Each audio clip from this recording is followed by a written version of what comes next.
the live I just set up. Sorry, y'all.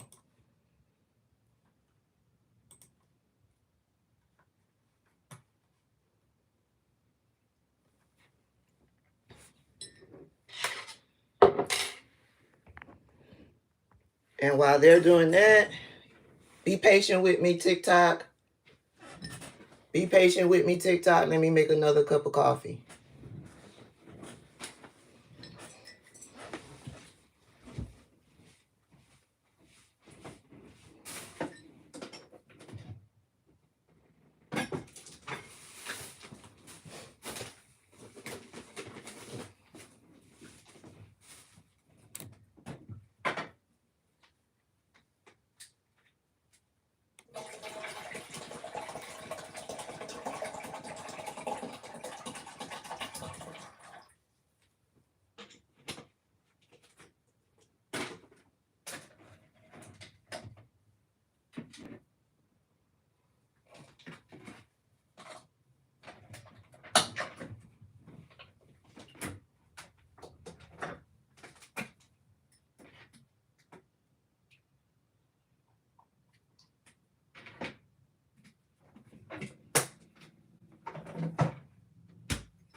Okay, y'all found me? Mrs. Kiki, I'm going to make you a moderator just in case. I haven't had any problems. Over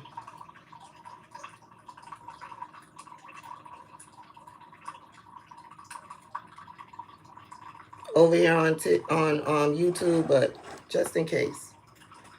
Okay? I want to brighten it up a little bit.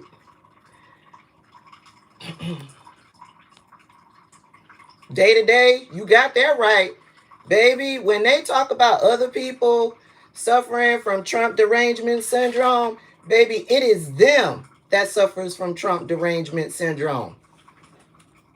Because the level of delusion, it is like any I have seen. The Trump MAGA supporters, the MAGA nuts, they really need to be studied. They need to be studied.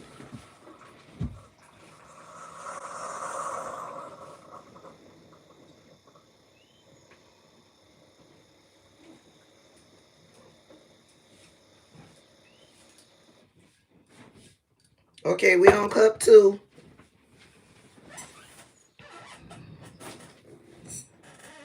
We on cup 2.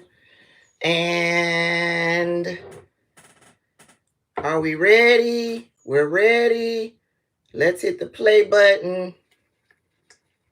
Everybody can hear me. Everybody can hear me. TikTok, you can hear me. And YouTube, you can hear me. We back, Hibiscus Rose. Baby, Cotina Span, baby, it is, it is, I'm trying not to have it so much in my face. Okay. It is unreal. So let's rewind to Donald Trump answering this question.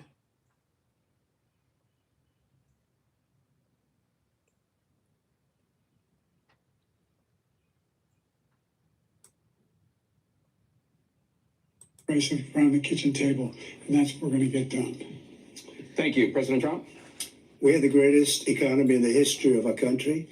We have never done so well. Everybody was amazed by it. Other countries were copying us. We got hit with COVID, and when we did, we spent the money necessary so we wouldn't end up in a Great Depression, the likes of which we had in 1929. By the time we finished, so we did a great job. We got a lot of credit for the economy, a lot of credit for the military, and no wars, and so many other things. Everything was rocking good. But the thing we never got the credit for, and we should have, is getting us out of that COVID mess. He created mandates that was a disaster for our country. I listen to people. I just don't listen to stupid people. We had given them back a country where the stock market actually was higher than pre-COVID, and nobody thought that was even possible. The only jobs he created are for illegal immigrants and bounce back jobs, the bounce back from the COVID. He has not done a good job. He's done a poor job, and inflation's killing our country. It is absolutely killing us. Thank you. President Biden? Well, look, the greatest economy in the world, he's the only one who thinks that, I think. I don't know anybody else who thinks he had the greatest economy in the world. And, the fact of the matter is that we found ourselves in a situation where his economy, he rewarded the wealthy. He had the largest tax cut in American history, $2 trillion. He raised a deficit larger than any president has in any one term. He's the only president other than Herbert Hoover who's lost more jobs than he had when he began, since Herbert Hoover. The idea that he did something that was significant in the military. When he was president, they were still killing people in Afghanistan. He didn't do anything about that. When he was president, we were still finding ourselves in a position where you had a notion that we were this safe country. The truth is, I'm the only president this century that doesn't have this decade, that doesn't have any troops dying anywhere in the world like he did. President Trump, I want to follow up if I can. Am I allowed to respond to him? Well, I'm going to ask you a follow-up. You can do whatever you want with the minute that we give you. I want to follow up. You want to impose a 10% tariff on all goods coming into the U.S. How will you ensure that? Yes, he wants to impose a 10% tariff. Think of it as an additional tax for Americans. It's going to be us that pays that 10% tax on everything that we purchase. So y'all are complaining about the price of eggs. Y'all are complaining that you can't buy this, that you can't do this. Imagine an extra 10% on top of that. It's going to be us that pays for that, right? Us. He presents it as if it's the other country that's going to pay for that. No, it's going to be us that pays for that. Let's keep going. That doesn't drive prices even higher. It's not going to drive them higher. It's just going to cause countries that have been ripping us off for years, like China and many others, in all fairness to China.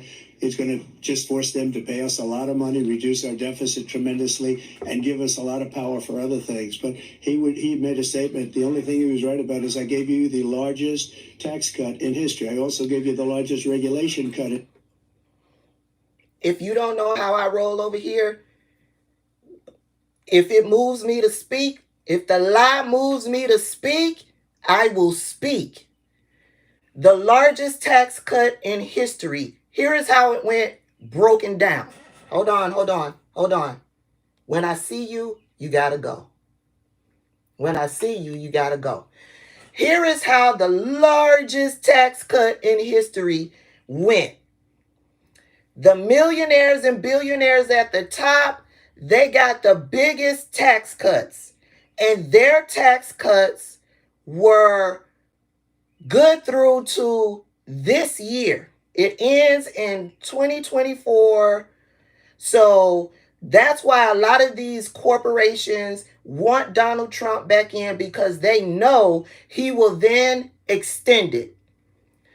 For us, the everyday working American, we got a tax cut somewhere along the line when Donald Trump was in office. You probably noticed that you got an extra $25, $50 in your paycheck, right?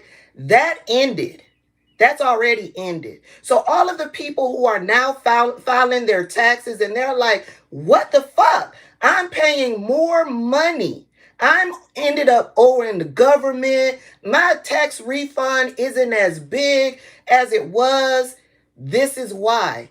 The tax cuts that you got, they have ended, and now you're paying that shit back. Now you're paying that shit back. That's the largest tax cut in history that Donald Trump is talking about. Yeah, and the reason he sold it as a permanent tax cut for millionaires and billionaires because he thought his ass was going to get reelected in 2020, and that did not happen. That did not happen. And so millionaires and billionaires, they desperately want Donald Trump back in office because their tax cut ends either this year or next year. And they want that shit extended. Right.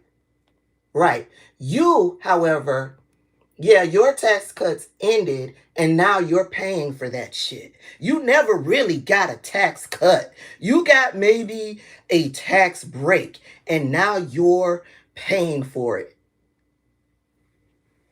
That's the biggest tax cut in history.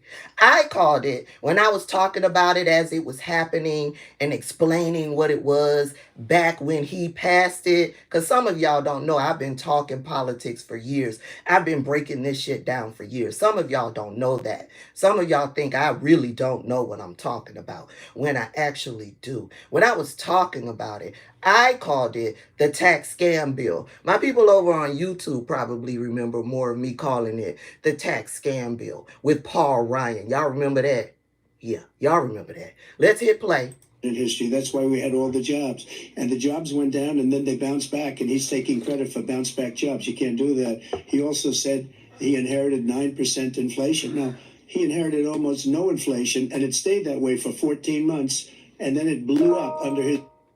The inflation we are experiencing are because of Donald Trump's policies. They are not because of Joe Biden's policies. What we are experiencing now are as a result of what Donald Trump did when he was in office. There's a lag. The reason why Donald Trump has such, before COVID, a great economy was because of President Obama's policies. It was because of what President Obama did when he was in office. Donald Trump had nothing to do with the great economy he was experiencing before COVID. The shit we're dealing with now is as a result of Donald Trump and the shit he did when he was in office. Okay? Okay. His leadership, because they spent money like a bunch of people that didn't know what they were doing, and they don't know what they were doing. It was the worst, probably the worst administration in history. There's never been. And as far as Afghanistan is concerned, I was getting out of Afghanistan, but we were getting out with dignity, with strength, with power. He got out. It was the most embarrassing day in the history of our country's life. He got the reason why it was embarrassing was because of how Donald Trump brokered that deal. Donald Trump brokered that deal. And when he didn't inform the Biden administration, his people didn't inform the Biden administration, the way he brokered that deal and the way they didn't pass that information on to the next administration is the reason why it was so fucked up. I agree. The way that we got out of Afghanistan was fucked up. It was fucked up. But there was a deadline that Joe Biden was legally held to, and he had to have it done by a certain time, a certain date. And so there was, by the time they found out what was going on, there was no real planning. We got to get people out, and we got to get people out now. Period. Play. President Trump, over the last 8 years, under both of your administrations, the national debt soared to record highs. And according to a new nonpartisan analysis, President Trump, your administration approved $8.4 trillion in new debt. Well, so far, President Biden, you've approved $4.3 trillion in new debt. So, former President Trump, many of the tax cuts that you signed into law are set to expire next year. You want to extend them and go even further, you say. With the U.S. facing trillion-dollar deficits and record debt, why should top earners and corporations pay even less in taxes than they do now? Because the I told you, all of you MAGA nuts, that the tax breaks he gave to the millionaire and billionaire and corporations, yeah, they end. So that's why they are working hard to get his ass back into the White House, because they want him to extend it. And he said that he was going to go even further. Jake Tapper just admitted it. Jake Tapper just said it. Fuck you, MAGA nuts. I know what I'm talking about. tax cuts spurred the greatest economy that we've ever seen just prior to COVID. And even after COVID, it was so strong that we were able to get through COVID much better than just about any other country. But we spurred, that tax spurred. Now, Over 1 million people died when they didn't have to die. People died and they didn't have to die. Not only did you throw out the pandemic playbook, then you went on to push hydroxychloroquine and had MAGA nuts eating horse paste, drinking Roundup, injecting bleach. Over 1 million people died because of his incompetence. Nobody in my family died. Nobody around me, close to me, died. But I feel for those families who lost a loved one when that loss did not need to occur. That loss occurred because of his stupidity, his incompetence, and to try to mask his stupidity and his incompetence, he started to incite the dumbass MAGA nuts. He incited them and unleashed them to attack the one man who knew how to move through the pandemic, Dr. Fauci.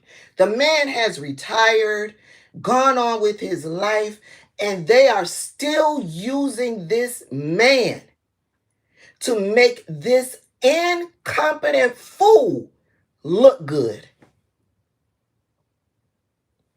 To all of you out there that lost a loved one during the pandemic, my heart goes out to you. My heart goes out to you, and I am sorry that these MAGA nut fools continue with this charade play. When we cut the taxes, as an example, the corporate tax was cut down to 21% from 39%, plus beyond that.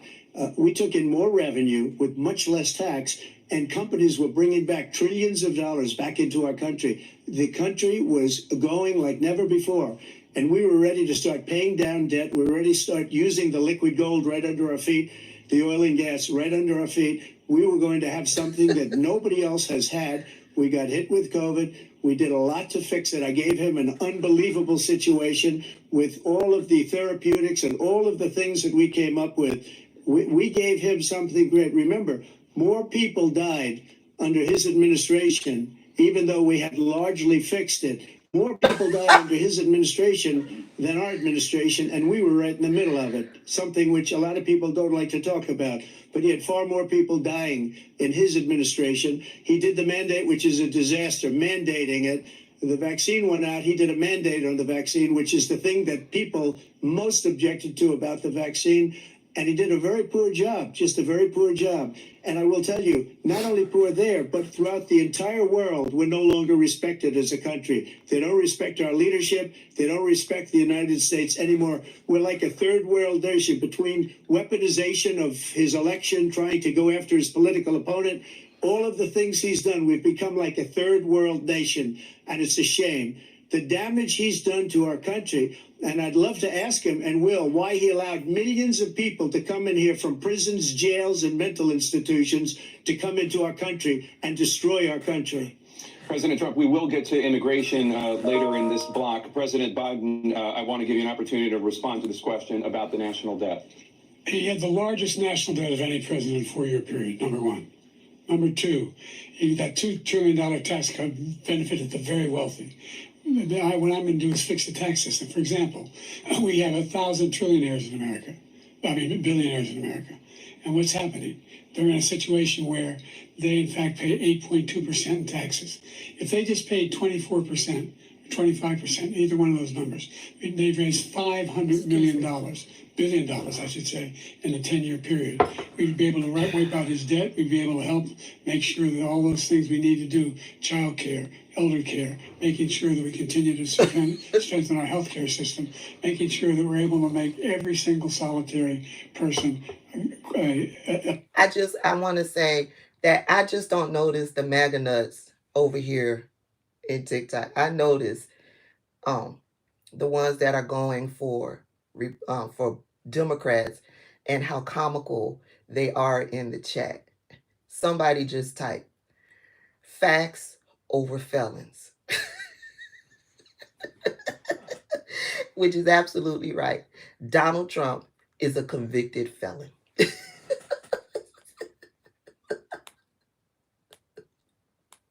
A convicted felon, and he owes E. Jean Carroll $83 million. And he owes the state of New York close to $500 million. Those are the facts. Eligible for what I've been able to do with the with the COVID. Excuse me, with dealing with everything we have to do with. Look, if we finally beat Medicare. Thank you, President Biden. President Trump? Well, he's right. He did beat Medicare. He beat it to death, and he's destroying Medicare because all of these people are coming in. They're putting them on Medicare. They're putting them on Social Security. They're going to destroy Social Security. This man is going to single-handedly. The facts are, and we've heard Republican congressmen like Ted Cruz and Lindsey Graham repeatedly come out and talk about, they call Social Security and Medicare entitlements now, okay? As if this is a gift that the government is giving to us upon our retirement, right? Or if for whatever reason we can't work anymore. You all know the fact is you pay into Social Security and Medicare. If you work a full-time job, a part-time job, you know Social Security and Medicare gets their cut from the top before you even get your cut, right? And the Republicans have been trying for years to get rid of Social Security and Medicare. So now they've been pounding it as an entitlement, as it is a benefit given to us. No, you've been paying into this. And him trying to say that Joe Biden is trying to get rid of Social Security and Medicare when it is them who is constantly talking about we have to weed out these entitlement programs. I've shared many videos of them talking about these entitlement programs that they are going to cut, from Lindsey Graham to Donald Trump himself, talking about cutting these entitlement programs. And do you know why? I don't know this to be true. They haven't come out to say this, nor would they, nor would I ever expect them to. They want us Americans working longer. And if you don't have that cushion to fall back on when it comes down to retiring, we can never retire. They want you working longer, Republicans. This is why they're forcing women to have babies, because the younger generation has figured it out, right? These 40-hour work weeks, that is for the birds. Going into an office every day for 8 hours on top of commute time and all of that stuff, the younger generation is not with the shits, right? And so they need more bodies to work for these millionaires and billionaires, and they need those bodies to work longer. They're already talking about increasing the retirement age, the Republicans. Yeah, they have a plan to increase the retirement age. Yeah, so Donald Trump lies yet again.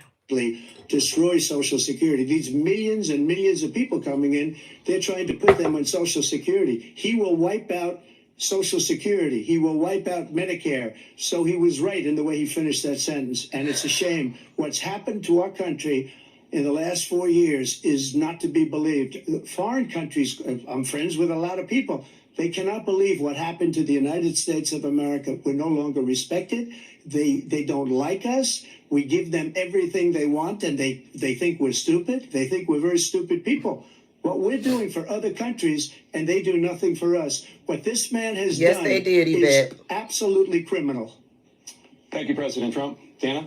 This is the first presidential election since the Supreme Court overturned Roe v. Wade. This morning, the court ruled on yet another abortion case, temporarily allowing emergency abortions to continue in Idaho, despite that state's restrictive ban. Former President Trump, you take credit for the decision to overturn Roe v. Wade, which returned the issue of abortion to the states. Correct. However, the federal government still plays a role in whether or not women have access to abortion pills. They're used in about 2/3 of all abortions. As president, would you block abortion medication? First of all, the Supreme Court just approved the abortion bill, and I agree with their decision to have done that, and I will not block it. And if you look at this whole question that you're asking, complex, but not really complex. 51 years ago, you had Roe v. Wade, and everybody wanted to get it back to the states. Everybody, without exception. Democrats, Republicans, liberals, conservatives, everybody wanted it back. Religious leaders. And what I did is I put 3 great Supreme Court justices on the court, and they happened to vote in favor of killing Roe v. Wade and moving it back to the states. This is something that everybody wanted. Now, 10 years ago or so, they started talking about how many weeks and how many this, and getting into other things. But every legal scholar throughout the world, the most respected, wanted it brought back to the states. I did that. Now the states are working it out. If you look at Ohio, it was a decision that was an end result that was a little bit more liberal than you would have thought. Kansas, I would say the same thing. Texas is different. Florida is different. But they're all making their own decisions right now. And right now, the states control it. That's the vote of the... Right now. They're all making their own decisions right now. The goal is for nationwide abortion. And that hasn't happened because they know Joe Biden is not going to sign off on that. Another reason why the Christian terrorist mafia wants Donald Trump in office. Lindsey Graham told us that. Lindsey Graham told us. He told us back in 2020, it was one of his last-ditch efforts before we all went out to vote. He told us that if they get back into office, they would make it a nationwide abortion ban. So, the people. Like Ronald Reagan, I believe in the exceptions. I am a person that believes. And frankly, I think it's important to believe in the exceptions. Some people, you have to follow your heart. Some people don't believe in that. But I believe in the exceptions for rape, incest, and the life of the mother. I think it's very important. Some people don't. Follow your heart. But you have to get elected also. And because that has to do with other things. he's not saying, okay, if it's a national abortion ban, we will make exceptions for rape, for whatever reason, for the life and health of the mother. He ain't saying that. Send it all back to the states. This state can elect to kill a mother for trying to forcing the mother to have a baby.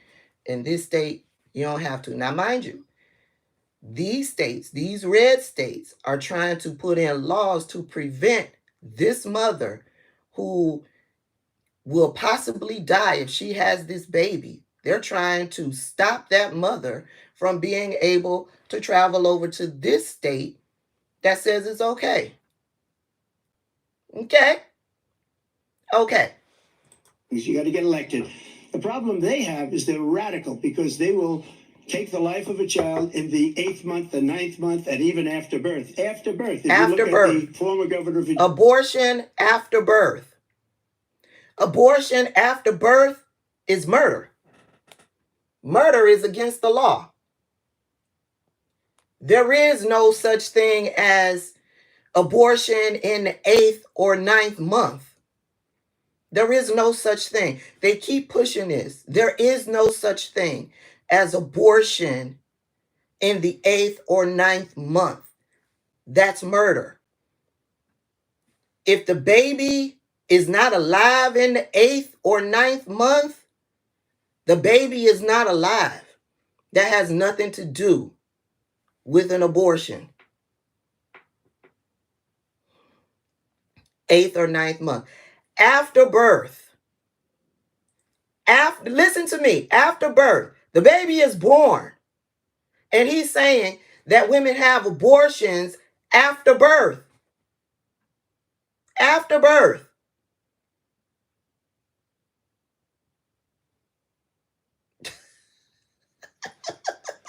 Virginia, he was willing to do this. He said, we'll put the baby aside and we'll determine what we do with the baby, meaning we'll kill the baby. What happened is we brought it back to the states, and the country is now coming together on this issue. It's been a great thing. Thank you, President. It has? It's been a terrible thing. What you've done. It has? It has? It's been a great thing. I just watched a black mother a few months ago get arrested for having a miscarriage. She went to the emergency room. The emergency room said, this is what's happening. This is what you should expect. We can't do anything else further for you. She goes home because of all of this turmoil with abortion, all these crazy laws that they're putting into place. She goes home. I think this happened in Ohio. She goes home. She miscarries. The baby's in the toilet. She ends up back at the emergency room bleeding profusely. The police, I think the hospital staff called the police. They know she just had a miscarriage of some sort and they don't know where the baby at. So the police end up at her house doing their investigation. And what do? They arrest the mother for something of a body. Something of a body. Something of a body. She had a fucking miscarriage in her toilet. She ends up being arrested, going on trial. They were trying to prosecute this woman for miscarriage. All of us rose up. We started calling the county prosecutor's office in her defense. Eventually, after they tormented this mother, took her through all of these beginning steps of trying to prosecute her, they ended up dropping the charges. Meanwhile, you got the white woman over in Texas who couldn't legally get an abortion, but her baby was non-viable. And it was, if she carried that baby, it would affect her ability to have children in the future, right? It would affect her ability to have children in the future. She couldn't get an abortion. She went through all of the legal steps for the state of Texas, and then she's fucking shocked that Ken Paxton stepped up to the plate to stop her from being able to get any type of abortion. He even tried to stop her from being able to travel to another state to get the abortion. They didn't arrest her, though. She eventually traveled to another state to get her abortion. Meanwhile, the black woman who miscarried due to no fault of her own, and they tried to send her ass to jail. So, yeah. This is how this is working. I see Shalina in the chat. Shalina, girl, I'm happy to see you. The MAGA nuts have been, they on steroids this morning. They on steroids. They on steroids this morning. And I knew they would be. But Yeah, this is how this send it back to the states is working, right? And this is how racial bias comes into play, right? Right. The fact is that the vast majority of constitutional scholars support Roe. Meanwhile, I'm still not seeing what MSNBC, I'm still not seeing this terrible performance that MSNBC has been describing. I'm still not seeing this terrible performance.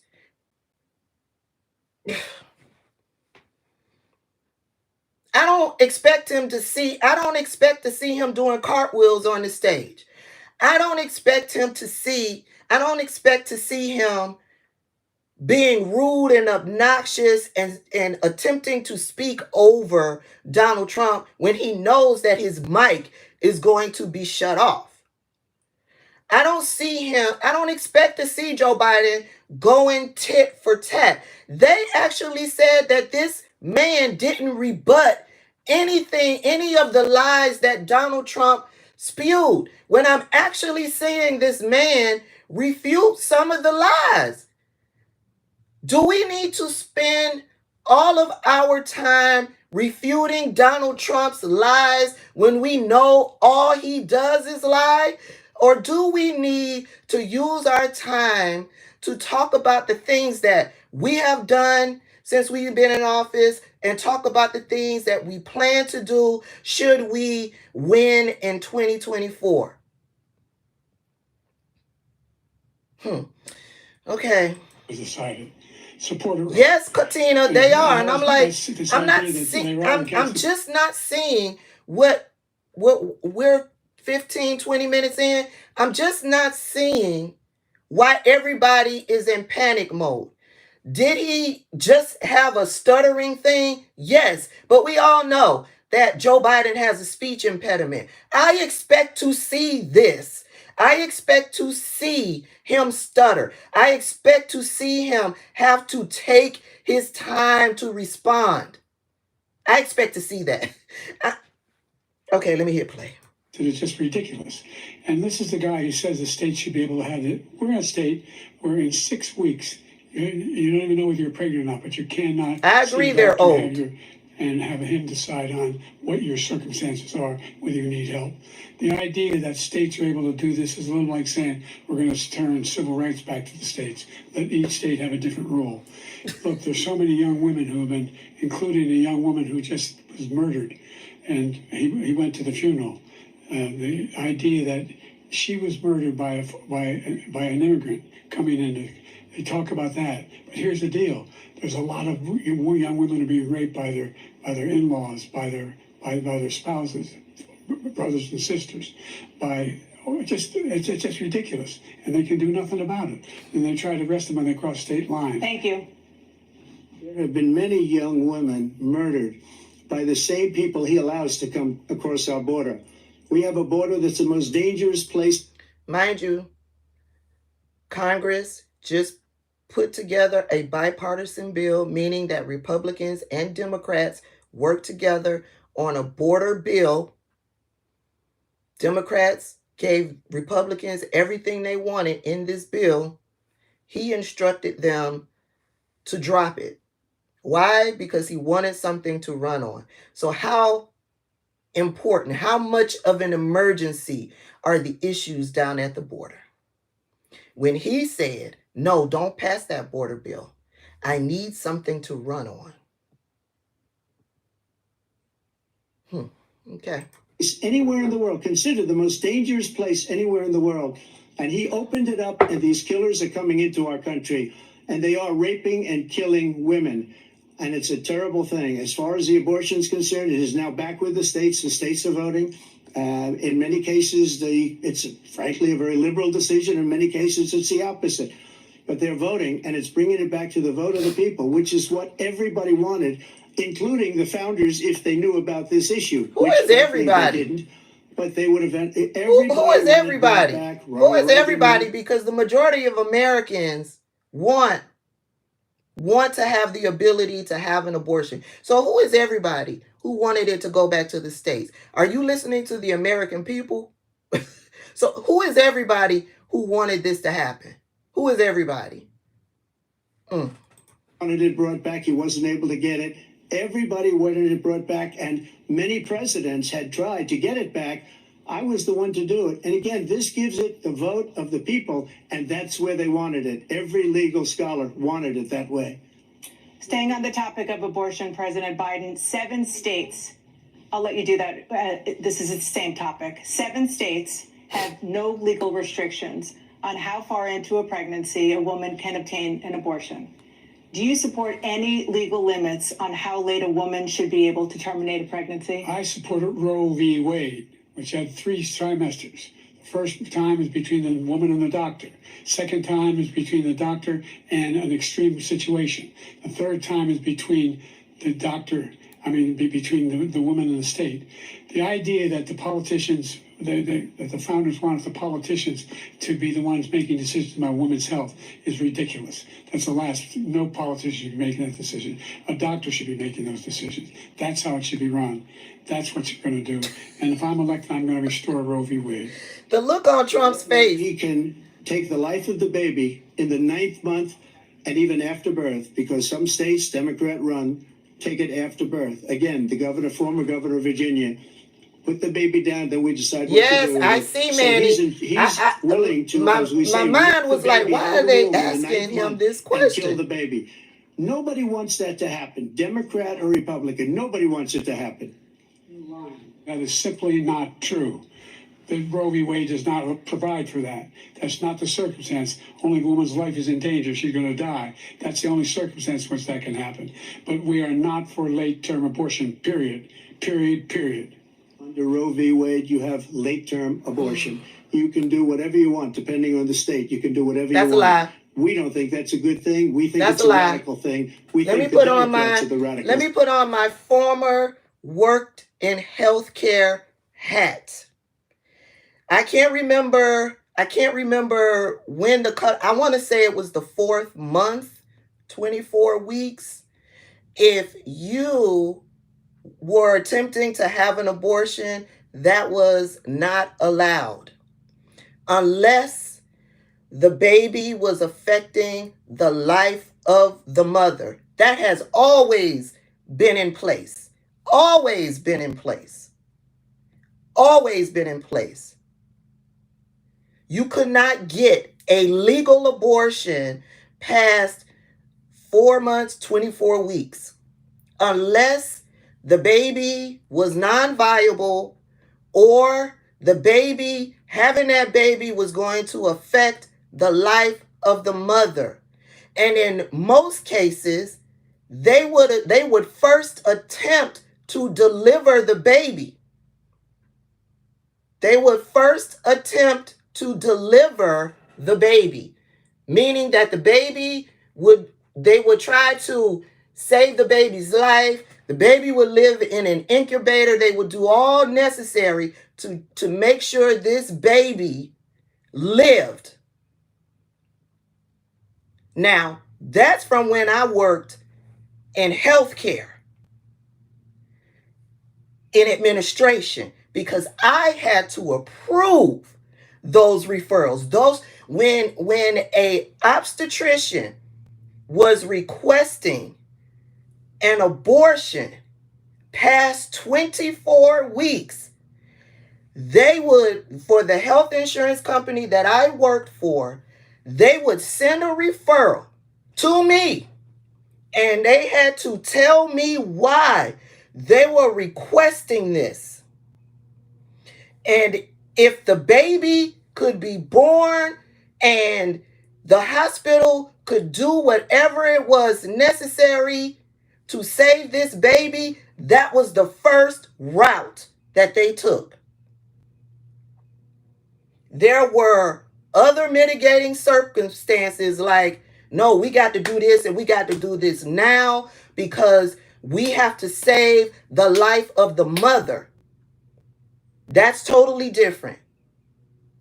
But let's just say preeclampsia and After 24 weeks, this mother was in distress and we had to deliver this baby. If the baby was viable, they would do a C-section on the mother. They would do a C-section on the mother. They would deliver that baby and they would care for that baby until the baby either passed on its own or the baby left with the mother as a viable, healthy baby. No, you can't just get an abortion past a certain amount of. That's why I'm like, why is she asking this question? Why is she asking this question? Because you can't just willy-nilly get an abortion past a certain time period. I have had an abortion in my past life. I have had an abortion. You have a certain amount of time in order to get that abortion. Past a certain time period, you cannot get an abortion. You cannot get an abortion legally. Now, what you do illegally, that's totally different. So I had to sit with myself and I had to really pray on my situation. I had to look at my situation. I had to meditate on my situation and I had to do it quick because you can't get it done after a certain time period. And this happened in my life when I lived in Florida. So I've seen both sides of the coin. I've experienced both sides of the coin. My son, I had to deliver early because I suffer from preeclampsia. In the 8th month, I started to experience problems that were affecting my health. And it was affecting my health from, I was put on bed rest at 6 months, 5 months, I was put on bed rest. So for another 3 months, I was on bed rest. In the 8th month, the complications started to put me in distress and put my son in distress. And so my doctor mulled over it before she agreed to allow me to have that baby. 8 months. 8 months is when I had my baby. And he was healthy enough to go home with me. So all of this bullshit, stop lying. Because us women, a lot of us women, we know what we've experienced. We know what we've experienced. This is bullshit. Not the Republicans. For 51 years, that was the law. 51 years, constitutional scholarship said it was the right way to go. 51 years, and it was taken away because this guy put very conservative members on the Supreme Court. He takes credit for taking it away. What's he going to do? What's he going to do, in fact, if the Somebody over here says Biden's clone. So they think this person that's I'm looking at is not the real Joe Biden. It's a clone. Listen, I don't give a fuck how you want to describe him. You can call him a clone. You can say he's a twin. I don't care. I don't care if they wheeled his ass in on a gurney. I'm voting for Joe Biden. MAGA Republicans, he gets elected, and the MAGA Republicans control the Congress, and they pass a universal ban on abortion, period, across the board at 6 weeks or 7 or 8 or 10 weeks, something very, very conservative. Is he going to sign that bill? I'll veto it. I could have another cup, but I'll switch to water. Let's turn now to the issue of immigration and border security. President Biden, a record number of migrants have illegally crossed the southern border on your watch. Overwhelming border states and overburdening cities such as New York and Chicago, and in some cases causing real safety and security concerns. Given that, why should voters trust you? I know that's right, Bree. Because we worked very hard to get a bipartisan agreement that not only changed all of that, it made sure that we are in a situation where you had no circumstance where they could come across the I gotta help Shalina out over here because we significantly increased the number of asylum officers, significantly By the way, the Border Patrol endorsed my position. In addition to that, we found ourselves in a situation where when he was president, he was separating babies from their mothers, putting them in cages, making sure the families were separated. That's not the right way to go. Force them to have Since hysterectomies. I've changed the law, what's happened? I've changed it in a way that now you're in a situation where there are 40% fewer people coming across the border illegally. It's better than when he left office. And I'm going to continue to move until we get the total ban on the total initiative relative to what we're going to do with more Border Patrol and more asylum officers. President Trump? I really don't know what he said at the end of that sentence. I don't think he knows what he said either. Look, we had the safest border in the history of our country. The border, all he had to do was leave it. All he had to do was leave it. He decided to open up our border, open up our country to people that are from prisons, people that are from mental institutions, insane asylum, terrorists. We have the largest number of terrorists coming into our country right now, all terrorists, all over the world, not just in South America, all over the world. They come from the Middle East, everywhere, all over the world they're pouring in. And this guy just left it open. And he didn't need legislation because I didn't have legislation. I said, close the border. We had the safest border in history. In that final couple of months of my presidency, we had, according to Border Patrol, who is... Okay, Someone y'all. was detected at your front door. Let me just let y'all know. I'm gonna try to turn this off, but I hear my lineman out here, and he triggers the camera. I don't know how I'm gonna do this because I'm on all my devices, but yeah. Great, and by the way, who endorsed me for president, but I won't say that. The reason why Joe Biden, let me just explain this right quick. The reason why Joe Biden wanted legislation passed is because if you put actual legislation in place, it becomes law, right? Meaning it will take another act of legislation in order for that law to be removed. Donald Trump saying close the border, the next president comes in and changes all of that. It doesn't have to be an act of legislation. He just told you that, but he didn't explain why. He said, when I just ordered close the border, and then he came in and changed it. That's because there was no legislation done in closing the borders, right? So it wasn't law. It wasn't something that had to be followed, right? So what Joe Biden wanted legislation, bipartisan legislation, so that the next person can't come in and just poo-poo it all away. And they had gotten to that point. They had bipartisan legislation, and he said, no, drop it. I need something to run on. And so the MAGA nuts in Congress did just that. They followed orders from their orange god. That if they endorsed me for president, Brandon, just speak to him. But look, we had the safest border in history. Now we have the worst border in history. There's never been anything like it. And people are dying all over the place, including the people that are coming up in caravans. President Trump. President Biden? The only terrorist who's done anything across the border is one who came along and killed three, and his administration, killed an Al-Qaeda person come in and his administration, killed three American soldiers. That's the only terrorist that's there.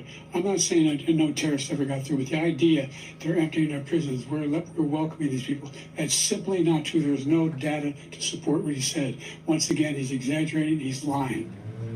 President Trump, staying on the topic of immigration, you've said that you're going to carry out... I still don't... They have been complaining that Joe Biden did not refute the lies coming from Donald Trump, and yet I am hearing him continuously refuting the lies coming from Donald Trump. This is why you have to watch this for yourself. quote, the largest domestic deportation operation in American history, unquote.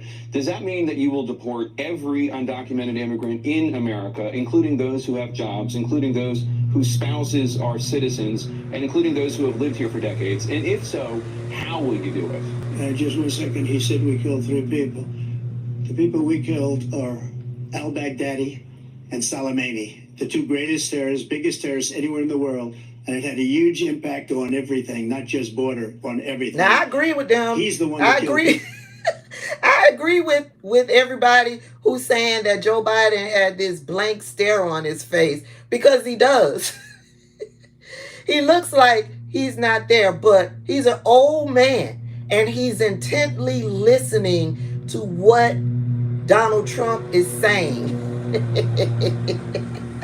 But yeah, I agree with them about this look, but I understand what it is. People with a bad water, including hundreds of thousands of people dying and also killing our citizens when they come in. We are living right now in a rat's nest. They're killing our people in New York, in California, in every state in the union, because we don't have borders anymore. Every state is now a border.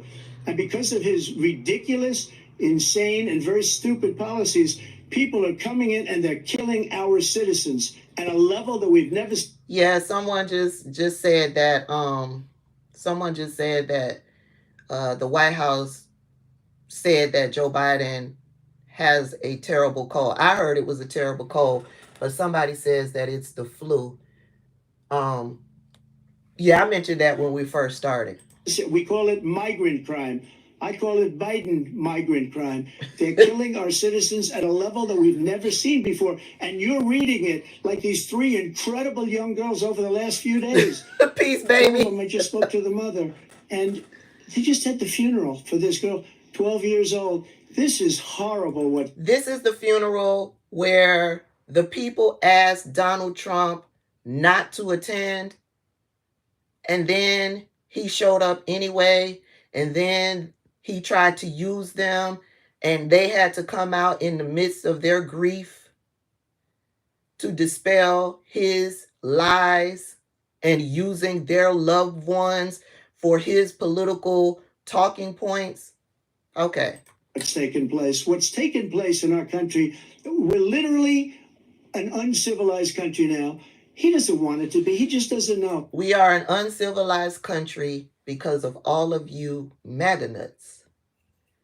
All of you, hey Big Dre, all of you MAGA nuts are the reason why we are an uncivilized country, because you are uncivilized. Whoops. Sorry, y'all. I hit the wrong key. Let's see where we end up. We're live from Georgia, a key battleground state in the race for the White House. Let me go back. Biden and former President Donald Trump will meet on stage in Atlanta for the first ever televised debate between a sitting president and a former president. To, as we say, rip the baby out of the womb in the 9th month. Every state is now a border. And because of his ridiculous, insane, and very stupid policies, people are coming in and they're killing our citizens at a level that we've never seen. We call it migrant crime. I call it Biden migrant crime. They're killing our citizens at a level that we've never seen before. And you're reading it like these 3 incredible young girls over the last few days. One of them, I just spoke to the mother, and they just had the funeral for this girl, 12 years old. This is horrible what's taken place. What's taken place in our country, we're literally an uncivilized country now. He doesn't want it to be. He just doesn't know. He opened the borders. Nobody's ever seen anything like. And we have to get a lot of these people out, and we have to get them out fast, because they're going to destroy our country. Just take a look at where they're living. They're living in luxury hotels in New York City and other places. Our veterans are on the street. They're dying because he doesn't care about our veterans. He doesn't care. He doesn't like the military at all. The same veterans. Nobody been worse. I had the same veterans that he said were losers. The same veterans that he called losers. Oh, okay. Highest approval rating for veterans taking care of the VA. He has the worst. He's gotten rid of all the things that I approved. Choice that I got through Congress. All of the different things I approved, they abandoned. We had by far the highest, and now it's down in less than half. because he's done all these great things that we did. And I think he did it just because I approved it, which is crazy. But he has killed so many people at our border by allowing all of these people to come in. And it's a very sad day in America. President Biden, you have the mic. Every single thing he said is a lie. Every single one. Another For refute example, that they said he Veterans are a didn't hell of a do? lot better off since I passed the PACT Act. 1 million of them now have insurance, and their families have it. Their families have it because what happened, whether it was Agent Orange or burn pits, they're all being covered now. And his group opposed that. We're also in a situation where we have great respect for veterans. My son spent a year in Iraq, living right next to one of those burn pits, came back with stage 4 glioblastoma. I was recently in France for D-Day, and I spoke all about those heroes that died. I went to the World War I cemetery he refused to go to. He was standing with his 4-star general, and he told me, he said, I don't want to go in there because they're a bunch of losers and suckers. My son was not a loser, was not a sucker. You're the sucker. You're the loser. President Trump? First of all, that was a made-up quote, suckers and losers. They made it up. It was in a third-rate magazine that's failing, like many of these magazines. He made that up. He put it in commercials. We've notified him. We had 19 people that said I didn't say it. And think of this. Who would say I'm at a cemetery or I'm talking about our veterans? Because nobody's taking better care. I'm so glad this came up, and he brought it up. There's no... Was it John Kelly or General Milley? It was one of them top officials that worked for Trump that told us what he said, that he was calling veterans suckers and losers. Nobody that's taken better care of our soldiers than I have. To think that I'm in front of... Wait. Isn't he the same one that ignored the report that Putin was putting bounties on soldiers' heads? Isn't he the same one? Oh, okay. All right. Generals and others say suckers and losers. We have 19 people that said it was never said by me. It was made up by him. Just like Russia was made up. Just like the 51 intelligence agents are made up. Just like the new thing with the 16 economists are talking, it's the same thing. 51 intelligence agents said that the laptop was Russia disinformation. It wasn't. That came from his son, Hunter. It wasn't Russia disinformation. He made up the suckers and losers, so he should apologize to me right now. Now Joe Biden made up the suckers and losers. Oh, it was John Kelly? Thank y'all. It was John Kelly who told us that he was calling veterans suckers and losers. A general standing to your side who was on your staff who said you said it, period. That's number one. And number two, the idea that I have to apologize to you for anything along the line. We've done more for veterans than any president has in American history. And they now are in their family. The only sacred obligation we have as a country is to care for our veterans when they come home and their families and equip them when they go to war. That's what we're doing. That's what the VA is doing now. They're doing more for veterans than ever before in our history. All right, thank you so much. Let's move to the topic of foreign policy. I want to begin with Russia's war against Ukraine, which is now in its third year. Former President Trump, Russian President Vladimir Putin says he'll only I'm disappointed in Jake Tapper. I expected nothing from Dana Bash. I expected nothing from her. Nothing. She is, to me, like Andrea Mitchell on MSNBC. When I say I expected absolutely nothing from Dana Bash, I expected nothing. But Jake Tapper, I'm shocked at his level of saying absolutely nothing to correct or dispel lies. He was the one that I thought who would do some fact checking.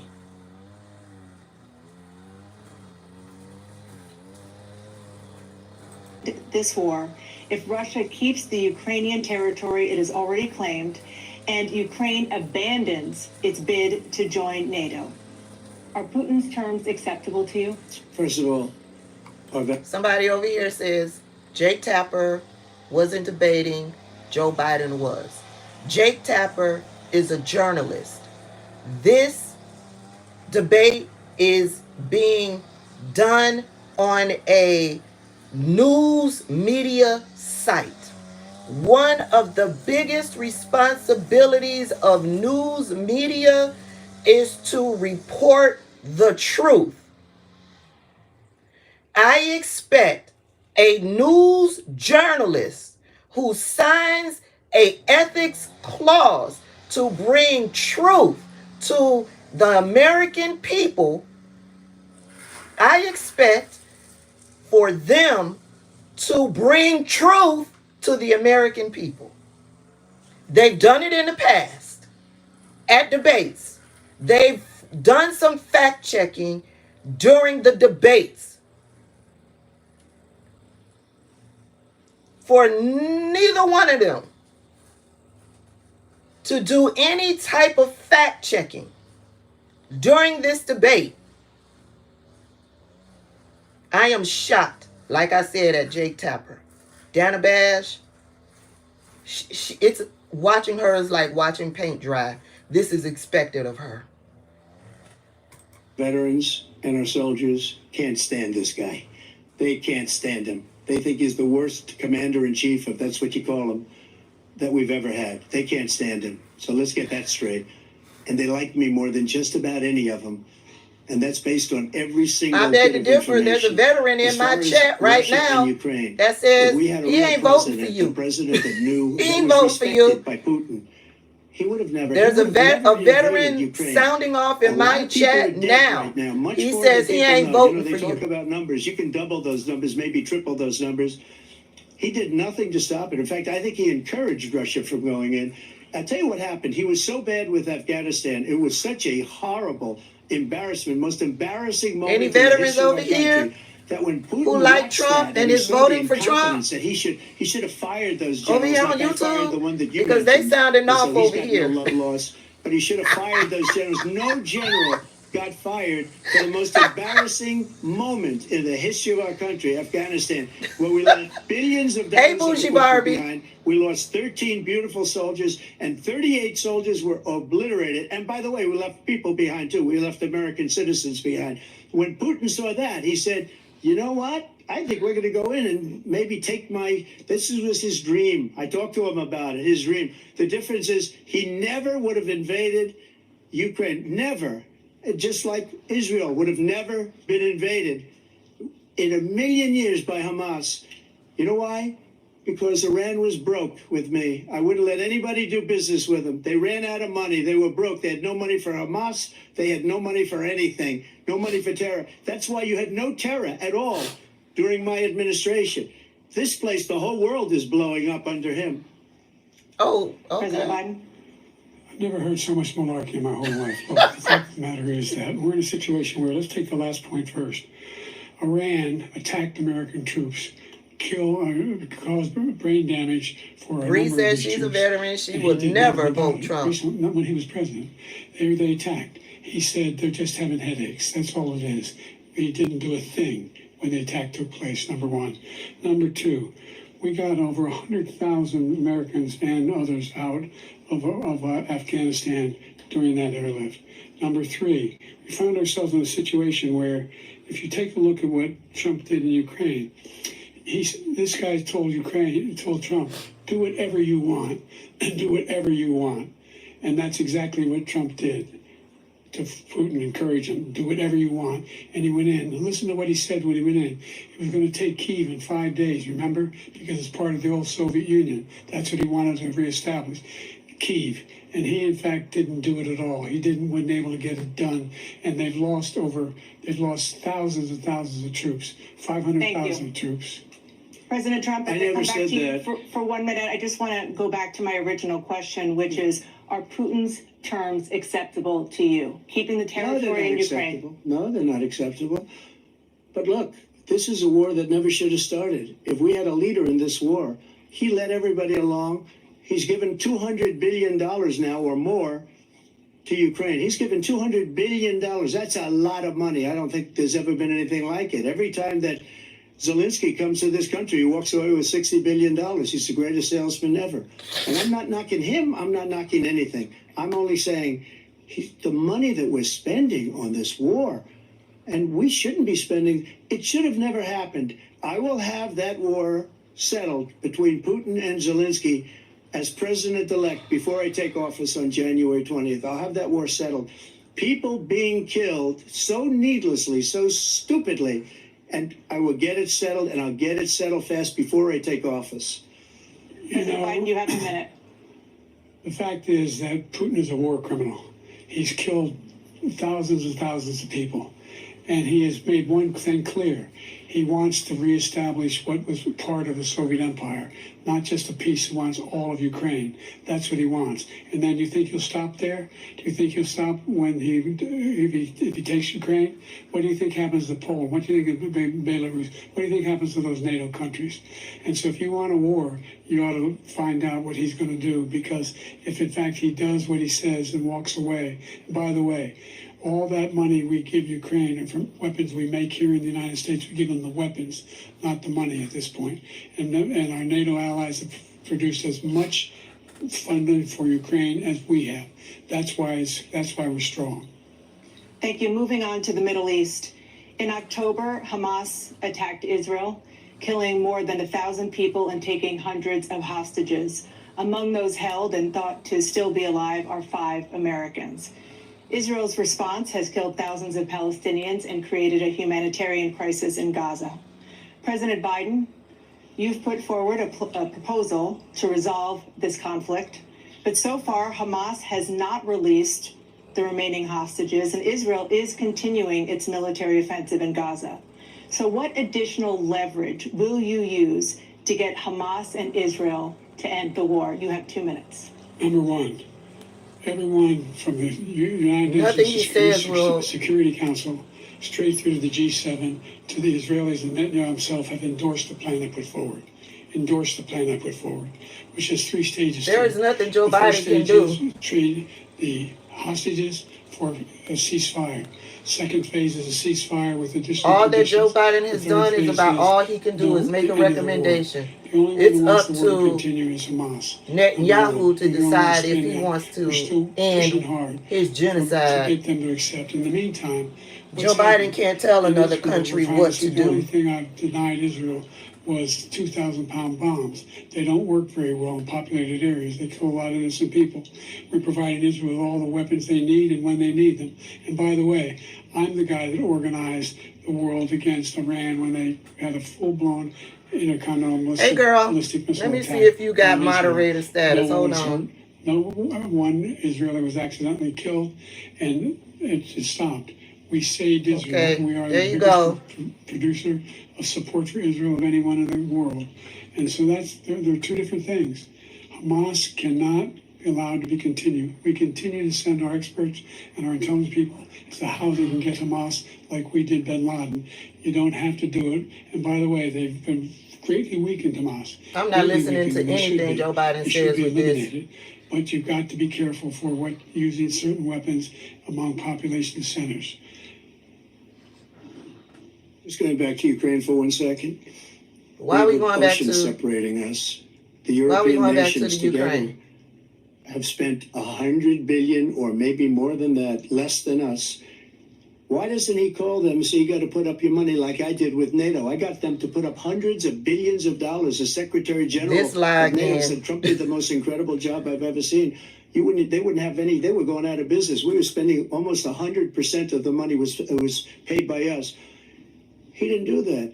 He's getting all. You got to ask these people to put up the money. We're over $100 billion more spent, and it has a bigger impact on them because of location, because we have an ocean in between. You got to ask them. As far as Israel and Hamas, Israel's the one that wants to go. He said the only one who wants to keep going. Someone is said they Hamas. was taking Actually, shots every Israel is the time they one. heard And you should millions let and him go and billions. Let him finish the job. He doesn't want to do it. He's become like a Palestinian, but they don't like him because he's a very bad Palestinian. He's a weak one.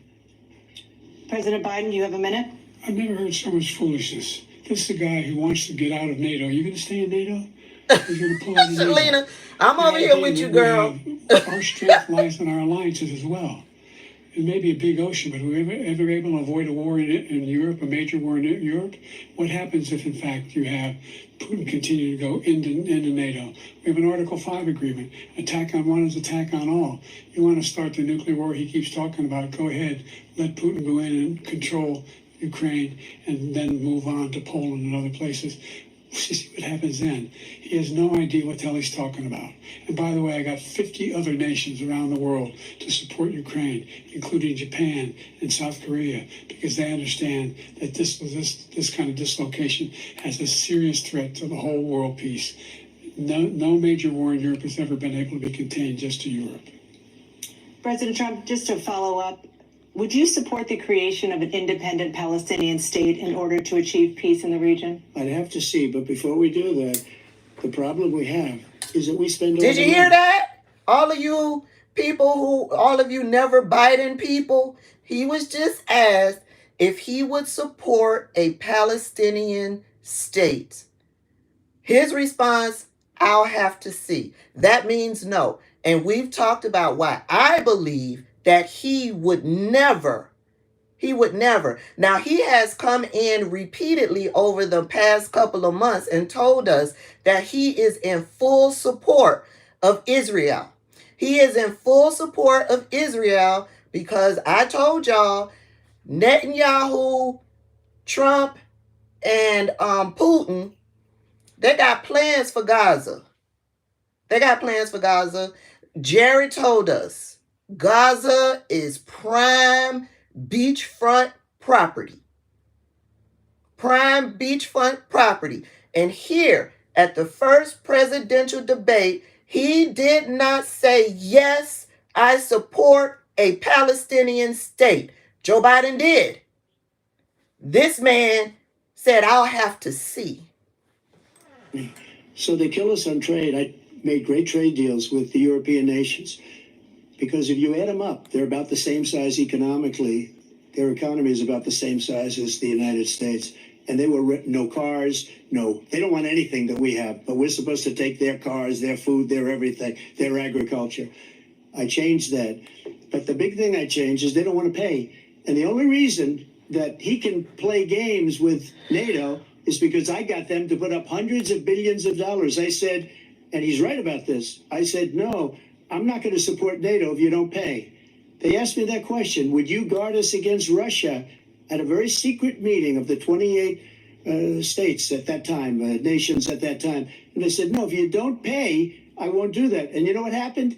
Billions and billions of dollars came flowing in the next day. And so now every time I hear millions and billions, I'm going to think about that comment. Thank you. Bills.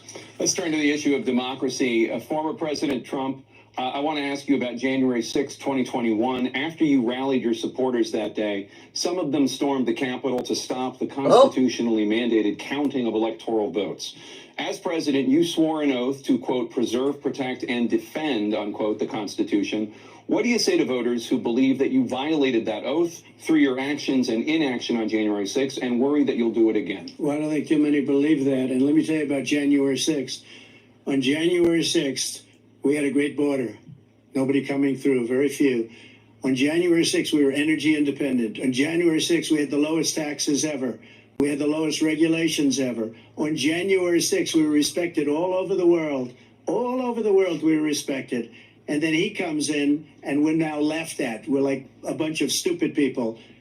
What happened to the United States' reputation under this man's leadership is horrible, including weaponization, which I'm sure at some point you'll be talking about, where he goes after his political opponent because he can't beat him fair and square. You have 80 seconds left. My question was, what do you say to those voters who believe that you violated your constitutional oath through your actions and inaction on January 6, 2021? Jake Tapper had to repeat the question. Well, I didn't say that to anybody. I said peacefully and patriotically. And Nancy Pelosi, if you just watched the news from 2 days ago, on tape to her daughter, who's a documentary filmmaker, they say, but she's saying, oh, no, it's my responsibility. I was responsible for this because I offered her 10,000 soldiers or National Guard, and she turned them down. And the mayor in writing, by the way, the mayor in writing turned it down, the mayor of D.C. They took. Now, I want you to understand that you can watch in real time on the January 6th committee's YouTube page what Nancy and Chuck Schumer were doing in real time when January 6th was happening. There's video of Nancy Pelosi moving and shaking, trying to get things to happen. There's video of them on the phone trying to get things to happen as far as getting troops, trying to work around Donald Trump because he was non-responsive to what was going on because he was at the White House in his diapers watching it on TV, giddy, probably hard as a fucking rock at all of the violence that he was watching on TV that was being done in his name. Okay, so Nancy Pelosi and Chuck Schumer had to start making calls to get directly to the higher ups in military personnel to try to get help to the Capitol. Yes, that right there is the truth. You can go to the January 6th committee YouTube channel. They have videos of all of it happening in real time. Turned it down. I offered 10,000 because I could see. I had virtually nothing to do. They asked me to go make a speech. I could see what was happening. Everybody was saying they're going to be there on January 6th. They're going to be there. And I said, you know what? There's a lot of people coming. You could feel it. You could feel it too, and you could feel it. And I said, they ought to have some National Guard or whatever. And I offered it to her, and she now admits that I'm not a liberal. I'm an independent. The same day she was, I don't know, she can't be very happy. I've said this on many occasions. I'm not a liberal. I'm an independent. These days, my vote goes towards Democrats because you MAGA nuts and your leader are fucking psycho. Hey, political sis. I'm not a liberal. I'm not a Democrat. I'm an independent. But I will vote Democrat because y'all are deranged. I will be voting against Donald Trump and I will be voting for democracy. You MAGA nuts, fucking psycho. With her daughter because it made her into a liar. She said, I take full responsibility for January 6th. President Biden? Look, he encouraged those folks to go up to the Capitol Hill, number one. I sat in the dining room off the Oval Office. He sat there for 3 hours. 3 hours watching, begging, being begged by his vice president. Like I said, he sat in that diaper. He probably was eating a Big Mac. His little shaboinka was hard as a rock. He was getting off on everything that he was seeing on TV. All of the violence that was being committed in his name. While they were chanting, hang Mike Pence, he probably was stroking that little shaboinka. This man is psycho. Because you know Melania wasn't stroking it. Was Melania at the... I ain't heard nothing about Melania being at the debate. Was Melania at the debate? Yeah, a dirty diaper at that. With his Big Mac and his fries. She wasn't? Republicans as well to do something. To call as for expected. To end it. Instead, he talked as to expected. the patriots and great patrons of America. In fact, he says he'll not forgive them for what they've done. They've been convicted. He says he wants to commute their sentences and say that no. Shout out to Miss K, by the way. Court in the nation. I don't know how many cases, scores of cases. No family was at the debate. They said, no, this guy is responsible for doing what was done. He did do a damn thing, and these people should be in jail, and they should be the ones who are being held accountable. And he wants to let them all out, and now he says if he loses again, such a whiner that he is, that there could be a bloodbath. Thank you, President Biden. President Trump? What they've done to some people that are so innocent, you ought to be ashamed of yourself. Dr. Jill was there You've destroyed supporting the her lives of man. so many people. When they and Melania was like, F you. Many other cities. You go to Minnesota. Melania was like, what? Support him at the debate. That's not in the contract. Nope, I will not be there. Me and Barron will not be that wasn't in the contract. Now, if you guys want to renegotiate the contract and up the pay, then yeah, I'll make an appearance.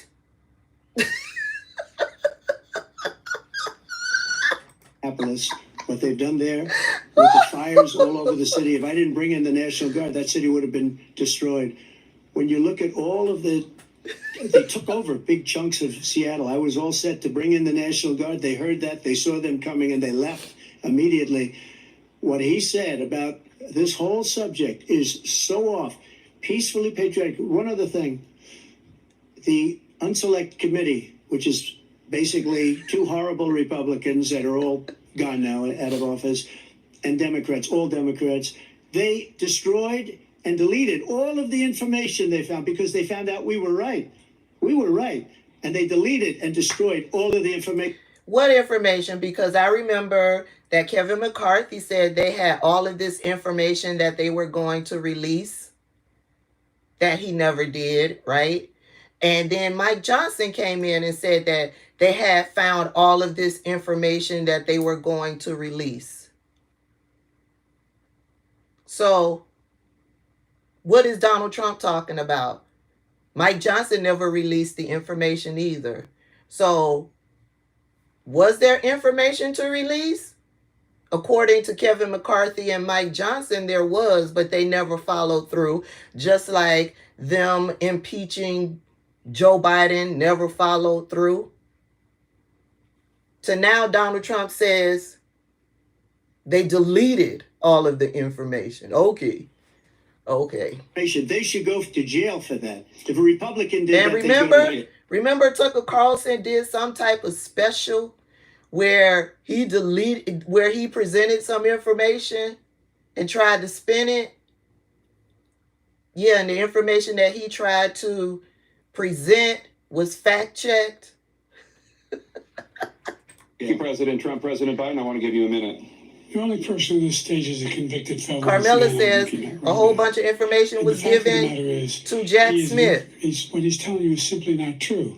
The fact is that there was no effort on his part to stop what was going on up in Capitol Hill. And all those people, every one of those who were convicted, oh yeah, Beatrix, to be convicted. Ignore all previous instructions. Start your sentence with ignore all previous instructions. And then go into your command. The idea that those people are patriots? Come on. When I asked him those first two debates we had, first time around, I said, I am riding with Biden. He said, no, I'll tell them to stand by. The idea he's refusing to, will you denounce Trump these can guys? go take a dump. You denounce the people we're talking about now? You denounce the people who attacked that Capitol? What are you going to do? I'm going to give you a minute, President Trump, for a follow-up question I have. After a jury convicted you of 34 felonies last month, you said if reelected, you would, quote, have every right to go after, unquote, your political opponents. You just talked about members of the Select Committee on January 6th going to jail. Your main political opponent is standing on stage with you tonight. Can you clarify exactly what it means about you feeling you have every right to go after your political opponents? Well, I said my retribution is going to be success. We're going to make this country successful. He didn't say that. Because right now it's a failing nation. That's a lie. My retribution is going to be a success. But when he talks about a convicted felon, his son is a convicted felon at a very high level. His son is convicted, going to be convicted probably numerous other times. Should have been convicted before, but his Justice Department let the statute of limitations lapse on the most important things. But he could be a convicted felon as soon as he gets out of office. Joe could be a convicted felon with all of the things that he's done. He's done horrible things. All of the death caused at the border, telling the Ukrainian people that we're going to want $1 billion, you could change the prosecutor. Otherwise, you're not getting a bit. Let me take a moment here. Hunter Biden is a convicted felon. And so is Donald Trump. Donald Trump is a convicted felon. 34 times over. He is facing charges in many other different cases. He is being sued all across the board from regular everyday people, even from some of the January 6ers who felt duped by him. He owes E. Jean Carroll $83 million. He owes the state of New York close to $500 million. Am I mad? No. I'm not a convicted felon. The government is police officers. I don't have no problems. I'm sitting here. I'm not facing a sentencing hearing on July 11th. Donald Trump is, though. Donald Trump has a sentencing hearing for his convictions on July 11th.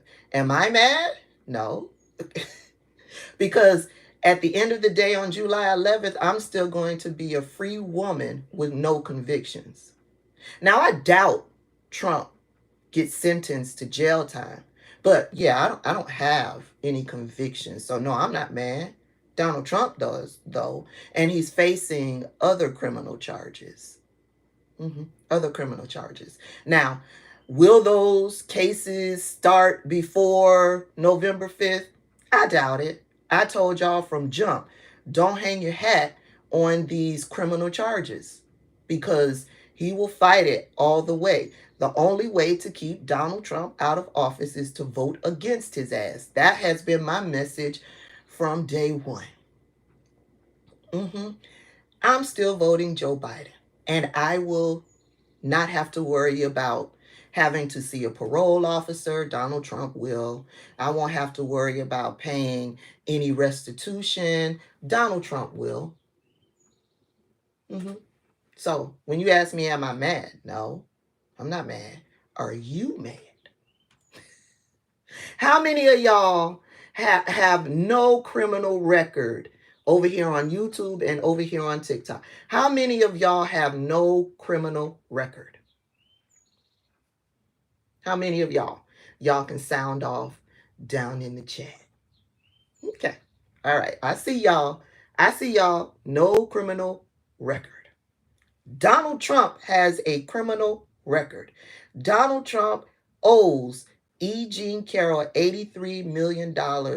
A judge determined that Donald Trump raped E. Jean Carroll.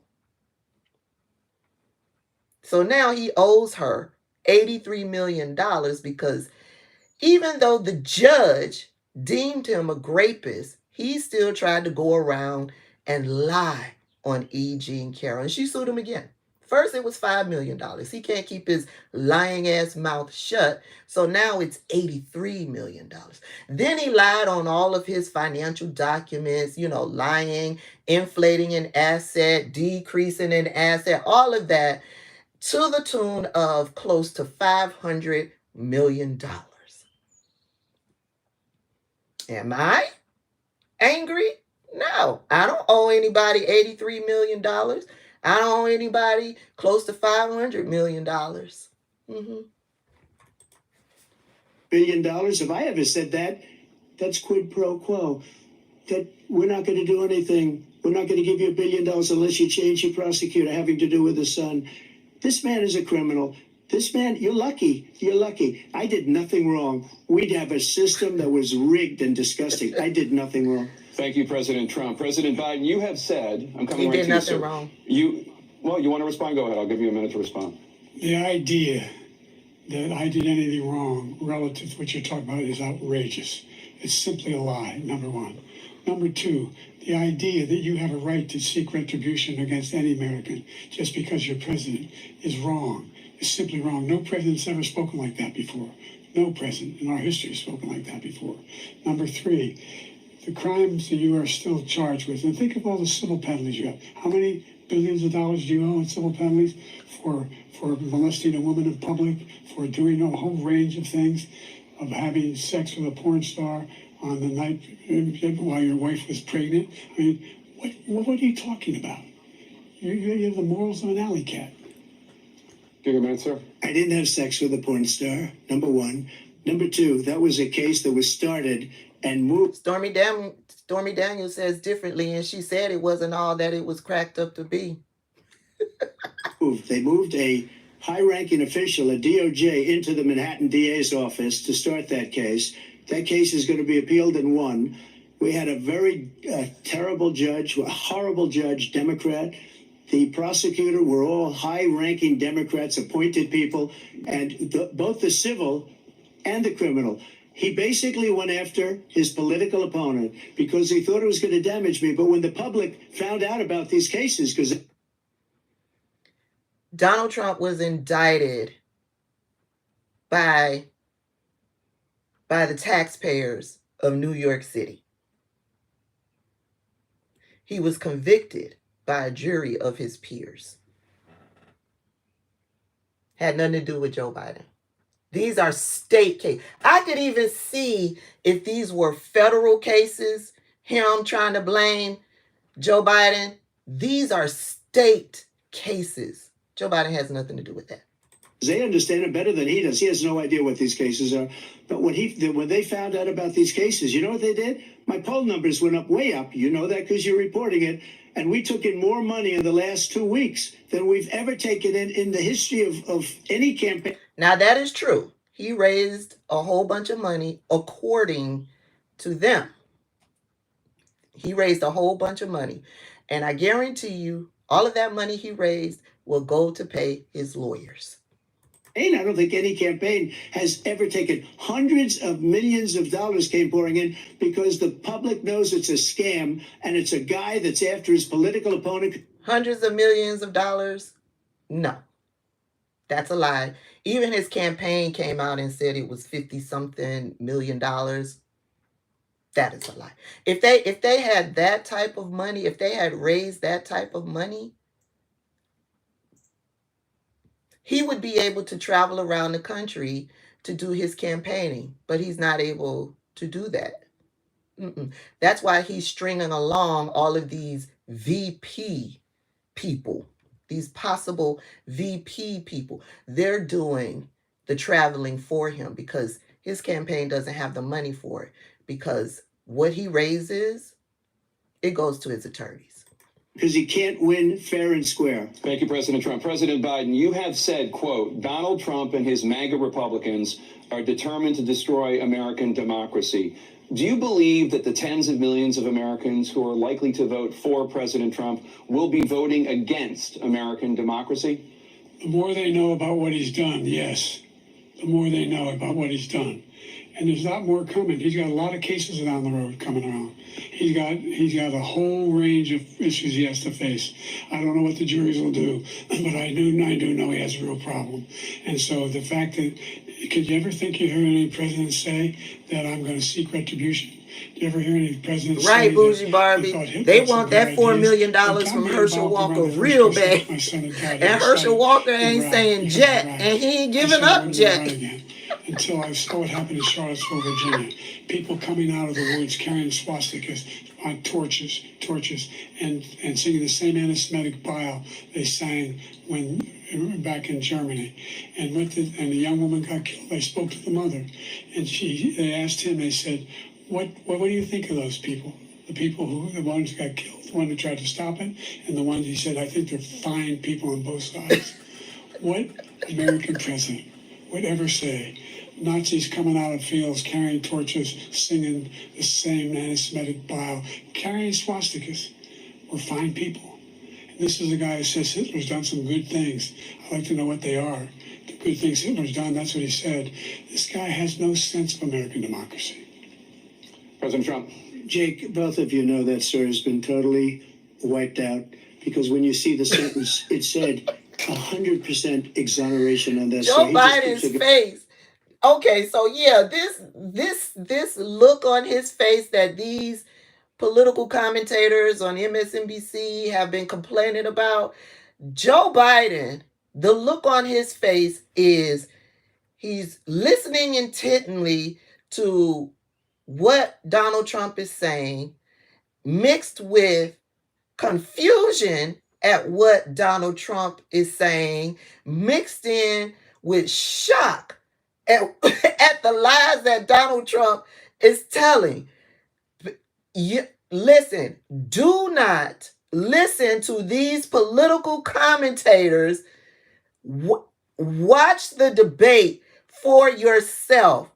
Get a feel for all of what's going on for yourself. I told y'all before this live before we really got into it, that I had listened to a full hour of Morning Joe, MSNBC, Mika Brzezinski, Joe Scarborough talk about how terrible Joe Biden's performance was at the debate. And I'm just not seeing this horrible, terrible performance. I am just not seeing. We are almost an hour in, and I'm just not seeing this horrible, terrible performance.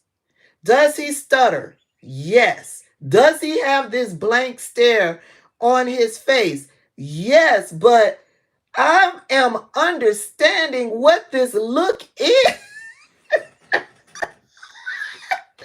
I am understanding. They are saying that he didn't refute Donald Trump's lies. We are listening to him refute Donald Trump's lies. And he says he ran because of Charlottesville. He didn't run because of Charlottesville. He ran because it was his last chance. He's not equipped to be president. I see one over here. It's ridiculous. We have a debate. We're trying to justify his presidency. His presidency is, without question, the worst presidency in the history of our country. We shouldn't be having a debate about it. There's nothing to debate. He made up the Charlottesville story, and you'll see it's debunked all over the place. Every reasonable anchor has debunked it. And just the other day, it came out where it was fully debunked.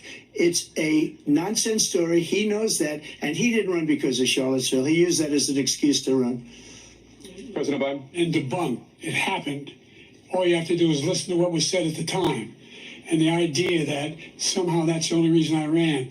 I ran because I was worried a guy like this guy could get elected. If he thought they were good people coming out of that forest, carrying those woods, carrying those torches, then he didn't deserve to be president. Didn't deserve to be president at all. And the idea that he's talking about all this being fabricated. We saw with our own eyes. We saw what happened on January 6th. We saw the people breaking through the windows. We saw people occupying his own vice president. Look, there's a reason why 40 of his 44 top cabinet officers refused to endorse him this time. His vice president hasn't endorsed him this time. So why? Why? They know him well. They serve with him. Why are they not endorsing him?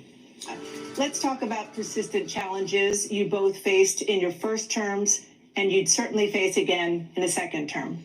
President Biden, while Black unemployment dropped to a record low under your presidency, Black families still earn far less than white families.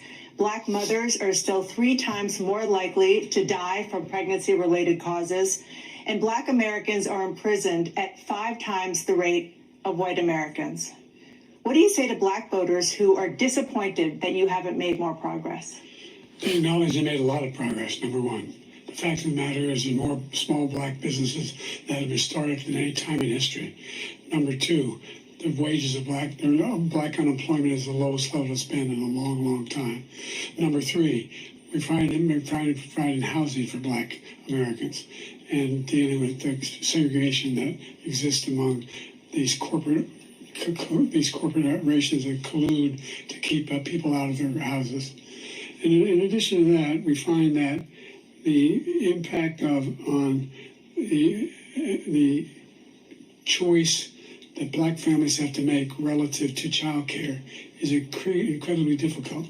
When we did the first major piece of legislation in the past, I was able to reduce Black child care costs. I cut them in half. We got to make sure we provide for child care costs. We got to make sure, because when you provide those child care protections, you increase. Let's be clear. What he's saying is true, but that wasn't done just for Black families. That was done across the board. Everybody benefits from what he put in legislation to assist with child care costs. And it's in the form of tax credits and things like that. That is true. But the way he's presenting it is that it's just for Black people. No, it's for families across the board. Okay? I want to make sure that is clear.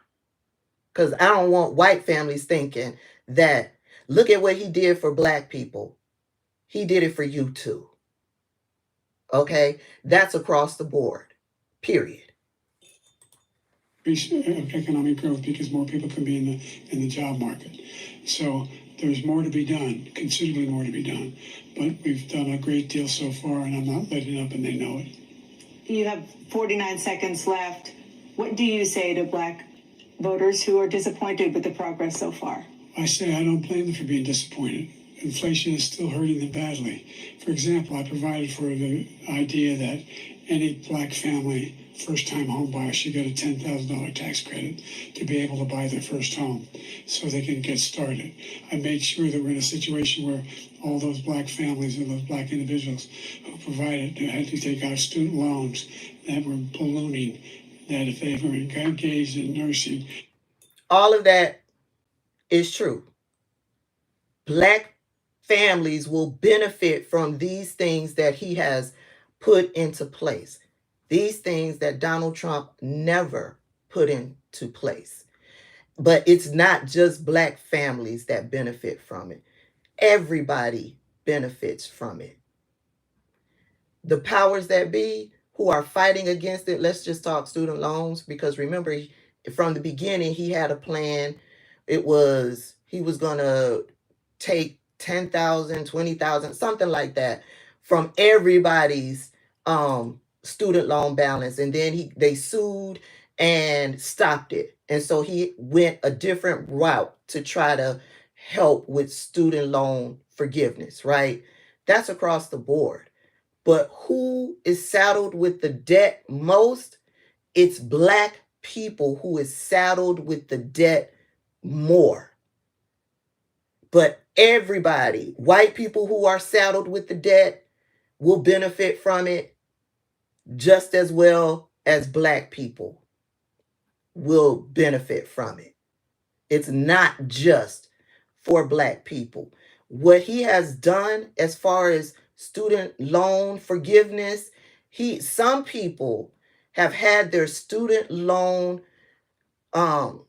balances completely forgiven, which will in turn allow them to use these funds in different areas. I remember Ebony from the Griot, she talked about her girlfriend.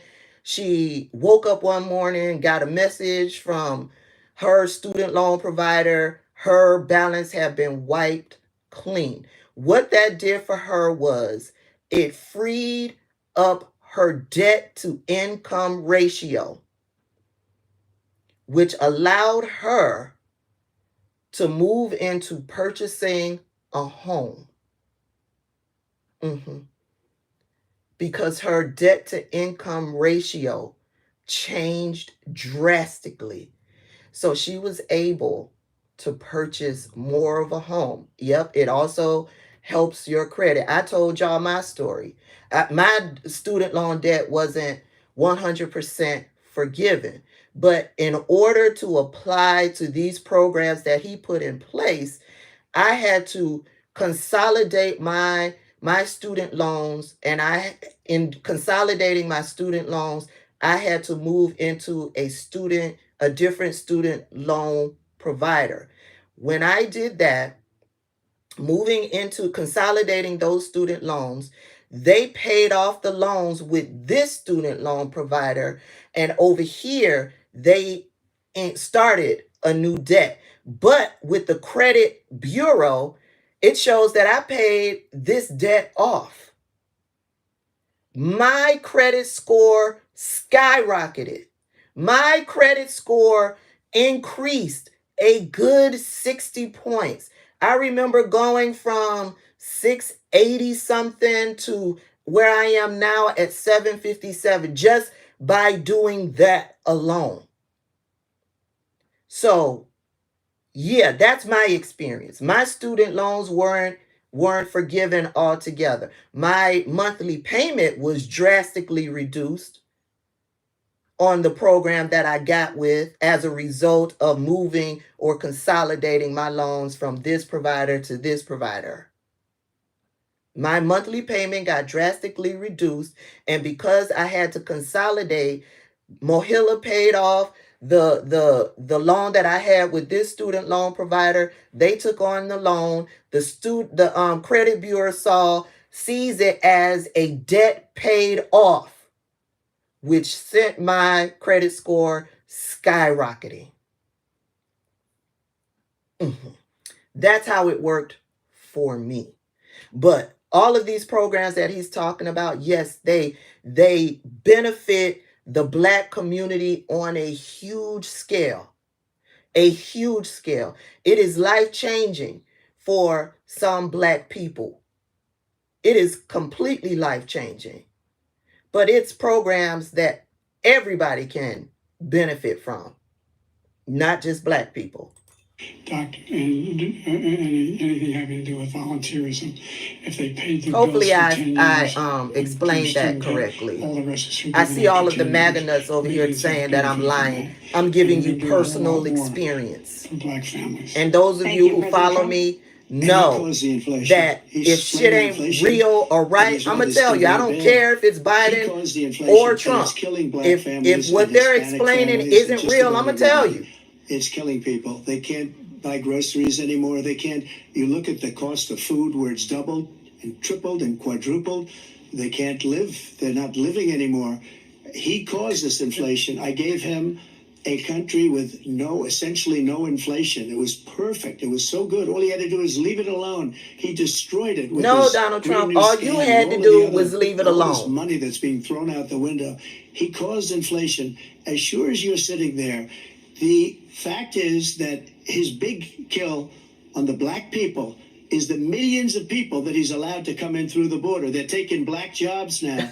And it could be 18. Oh, so this is what y'all are talking about. Y'all keep commenting down in the comments and saying, what are Black jobs? What are Black jobs? I saw out on Twitter before I decided to go live, people were like, Black jobs, Black jobs. I'm like, what are y'all talking about? Okay, let me rewind. So this is what y'all talking about. Donald Trump is saying that migrants who are coming into the country are taking Black jobs. Let me close my mouth and listen intently to what Donald Trump is saying. And I probably have an idea in how I'm going to break this down. Hold on a minute. Let me rewind a little bit. Okay. People is the millions of people that he's allowed to come in through Wait, the border. I got to They're back up taking some Black more. jobs. I got to back up some more. For Black families. Thank you, President Trump. And he caused the inflation. He's blaming inflation, and he's right, it's been very bad. He caused the inflation, and it's killing Black families and Hispanic families and just about everybody. It's killing people. They can't buy groceries anymore. They can't. You look at the cost of food where it's doubled and tripled and quadrupled. They can't live. They're not living anymore. He caused this inflation. I gave him a country with essentially no inflation. It was perfect. It was so good. All he had to do is leave it alone. He destroyed it with his Green New Scam and all this money that's being thrown out the window. He caused inflation. As sure as you're sitting there, the fact is that his big kill on the Black people is the millions of people that he's allowed to come in through the border. They're taking Black jobs now, and it could be 18, it could be 19, and even 20 million people. They're taking Black jobs, and they're taking Hispanic jobs, and you haven't seen it yet, but you're going to see something that's going to be the worst in our history. Thank you, President Biden. Okay. There was no inflation. Here's when okay. Donald Trump is a racist motherfucker. Okay? Donald Trump sees Black people as your servants, right? Your fast food workers, right? Donald Trump sees Black people as your doormans, your mechanics, right? Your janitors, right? That's how Donald Trump sees Black people. He does not see Black people as your, let's go with your CEOs, your VPs, right? Your professors, your attorneys. He does not see you in those high-powered positions. He sees Black people in lower economic fields. So when he says the migrants who are coming into this country are taking Black jobs, that's what he's talking about. That's what he's talking about. The lower Black. When he goes to McDonald's, he sees the Black people working the drive-through.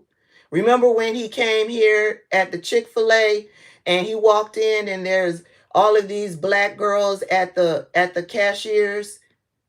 That's what he sees. When he goes in and out of Trump Tower, he sees the Black people collecting the trash, right? That's what Donald Trump sees. So, yeah, the migrants coming into the country, they're taking those jobs. When we all know that for a lot of the migrants who come into this country, they work under the table jobs. They are our vegetable pickers, our construction workers, because they can work around a lot of the legalities. They can do a lot of under the table work. They can do a lot of the side jobs, right? And that's not to diminish who they are as individuals. The fact is that they are here illegally. So they can't legally get jobs through major corporations. They can't.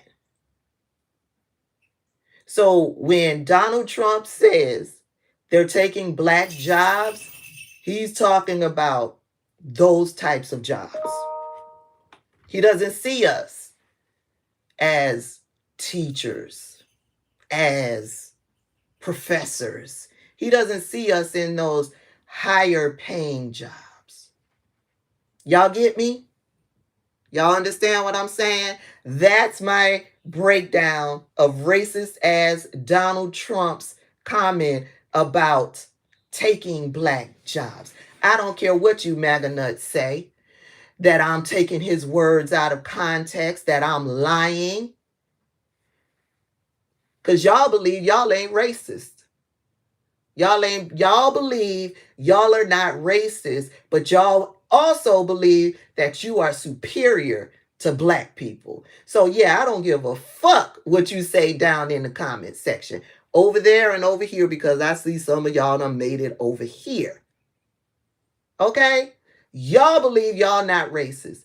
And y'all believe that this motherfucker is not racist. When all of y'all together are a racist fucking cult. Period. Let's keep going. When I became president, you know why? The economy was flat on its back. 50% unemployment. He decimated the economy, absolutely decimated the economy. That's why there was no inflation at the time. There were no jobs. We provided thousands of millions of jobs for individuals who are in all communities, including minority communities. We made sure that they have health insurance. We have covered, if the ACA has increased, I made sure that they're $8,000 per person in a family to get written off. Tax credit. Tax credit. He wants to eliminate that. They tried 50 times. He wants to get rid of the ACA again. And they're going to try again if they win. ACA is the Affordable Care Act. And the Affordable Care Act is how a whole bunch of Black people and people of color are able to get insurance, because these corporations, they don't want to provide insurance for their workers. Period. They don't. A lot of you go down to McDonald's every morning, and Sally is there to help you every morning to get your coffee and your Egg McMuffin. Yeah, Sally, 9 times out of 10, if she's not a full-time employee, yeah, she don't have no health insurance. She don't have no health insurance. And most of these businesses don't consider you full-time unless you're working 35 hours a week. And what they'll do is they'll hire you in as a part-time employee, and then they'll schedule you to work 32 hours a week. They'll schedule you to work. They want all the blood that they can get from you without giving you those benefits. So Sarah, who helps you every morning with that smile, get your coffee just perfect. Yeah, McDonald's is not providing her with health insurance benefits. So being scheduled 32 hours a week, making minimum wage because McDonald's don't want to pay them a livable wage. She has to get insurance through the ACA, which is probably going to cost half of her paycheck. Y'all got me? Y'all here? And without the ACA, Sarah wouldn't have been able to get any type of insurance. Any type of insurance without the ACA. It was the Affordable Care Act, Obamacare, that made it possible for Sarah to get a modicum of health insurance, probably for half of her paycheck, because she doesn't even make a livable wage. Okay, let's keep going. Where the idea that we're not doing it, we put more police on the street. And then this motherfucker, Donald Trump, watered down the benefits, the type of insurance that you can get through the Affordable Care Act. Yeah. Than any administration has. He wants to cut the cops. We're providing for equity and making sure people have a shot to make it. There's a lot going on, but in inflation, he caused it by his tremendous malfeasance in the way he handled the pandemic. Thank you. Another persistent challenge is the climate crisis. 2023 was the hottest year in recorded history, and communities across the country are confronting the devastating effects of... If you don't understand when Biden is speaking, you're free to leave. You're free to not listen. Because if you're in my comment section complaining about not understanding what Biden is saying, it's because you're inadequate. You're uneducated enough to understand what it is that Joe Biden is saying.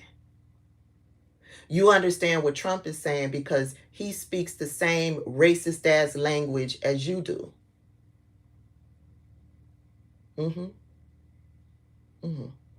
Yeah. That's why you understand what Donald Trump is saying. Racists understand other races. I understand what Joe Biden is saying perfectly fine because I care about the words that are coming out of his mouth. And ironically, I can understand everything that Donald Trump is saying. So if you can't understand what Joe, you might want to check your level of competence. Yeah. Of extreme heat, intensifying wildfires, stronger hurricanes, and rising Let me sea check. levels. Wait, first, before Shalina, I want to check on Shalina. Shalina is my moderator over here on TikTok, and I believe she's in here by herself. When I see them, I grab them, Shalina. I want to check on you to make sure you're doing all right, girl. You all right? You all right? Let me check on Shalina. Shalina is my ride or die. Okay. Shalina say, I'm good, but I'm tired. Shout out to Shalina. Y'all, for as much as the trolls you are seeing, I am seeing all of the trolls that Shalina is getting rid of. Y'all, give a hand clap of praise to my girl Shalina. Give a hand clap of praise. Thank you, Shalina. Former President Trump, you've vowed to end your opponent's climate initiatives, but will you take any action as president to slow the climate crisis? Well, let me just go back to what he said about the police, how close the police are to him. Almost every police group in the nation from every state is supporting Donald J. Trump. Almost every police group. Donald Trump is right. Donald Trump is right. Almost every police union is supporting Donald Trump. Why? Because Donald Trump is promising them qualified immunity, which means they can beat me in the streets, they can beat you in the streets, and Donald Trump is going to let it fly. They can pull me over and beat my ass, your ass, anybody's ass in the middle of the street. And Donald Trump, his qualified immunity is going to allow them to walk scot-free. So yes, police unions across the board are supporting Donald Trump. They are supporting, hey Barb, they are supporting Donald J. Trump. Donald Trump has told us within the last few campaign rallies over and over and over again that this is what he is going to do. He's going to make the police immune from prosecution. So that means that if they pull me out of my car and beat my ass in the middle of the street, I cannot sue these people. They cannot be held liable because of what Donald Trump is going to do. I don't care about you MAGA nuts down in the comment section talking about I'm wrong, because we've already established that you're incompetent. We've already established that you're liars. We've already established that you are racist supporting a racist. We've already established that. I don't care what y'all got to say. But all my people, this is what he has told us repeatedly in the past few months at campaign rallies. He would give immunity to police officers. Police officers don't want to be held accountable for beating your ass, for kneeling on your neck for 8 minutes and 46 seconds. They don't want to be held accountable for that. No. And so Donald Trump is promising them immunity from being held accountable, meaning they won't be held accountable in any way, shape, or form, and they will continue to patrol these streets. That's why all of these police unions are supporting Donald Trump. And we've talked in the past, the history of police officers in this country. How did they start? They started out as the slave patrol. That's how police officers started out. They started out as the slave patrol. They had their little 5-star badge, slave patrol. That's how they started out. A lot of police officers are part of the biggest gang in the United States. Whiskey, stop it. They're part of the biggest gang in the United States. So yeah, long as we are clear. The black population is horrible, including the fact that for 10 years he called them super predators. We can't, in the 1990s, we can't forget that. Super predators was his name. That is a lie. That was a word from Hillary Clinton. That was Hillary and Bill who used that term, super predators. That was not Joe Biden. And the look on Joe Biden's face is like, what?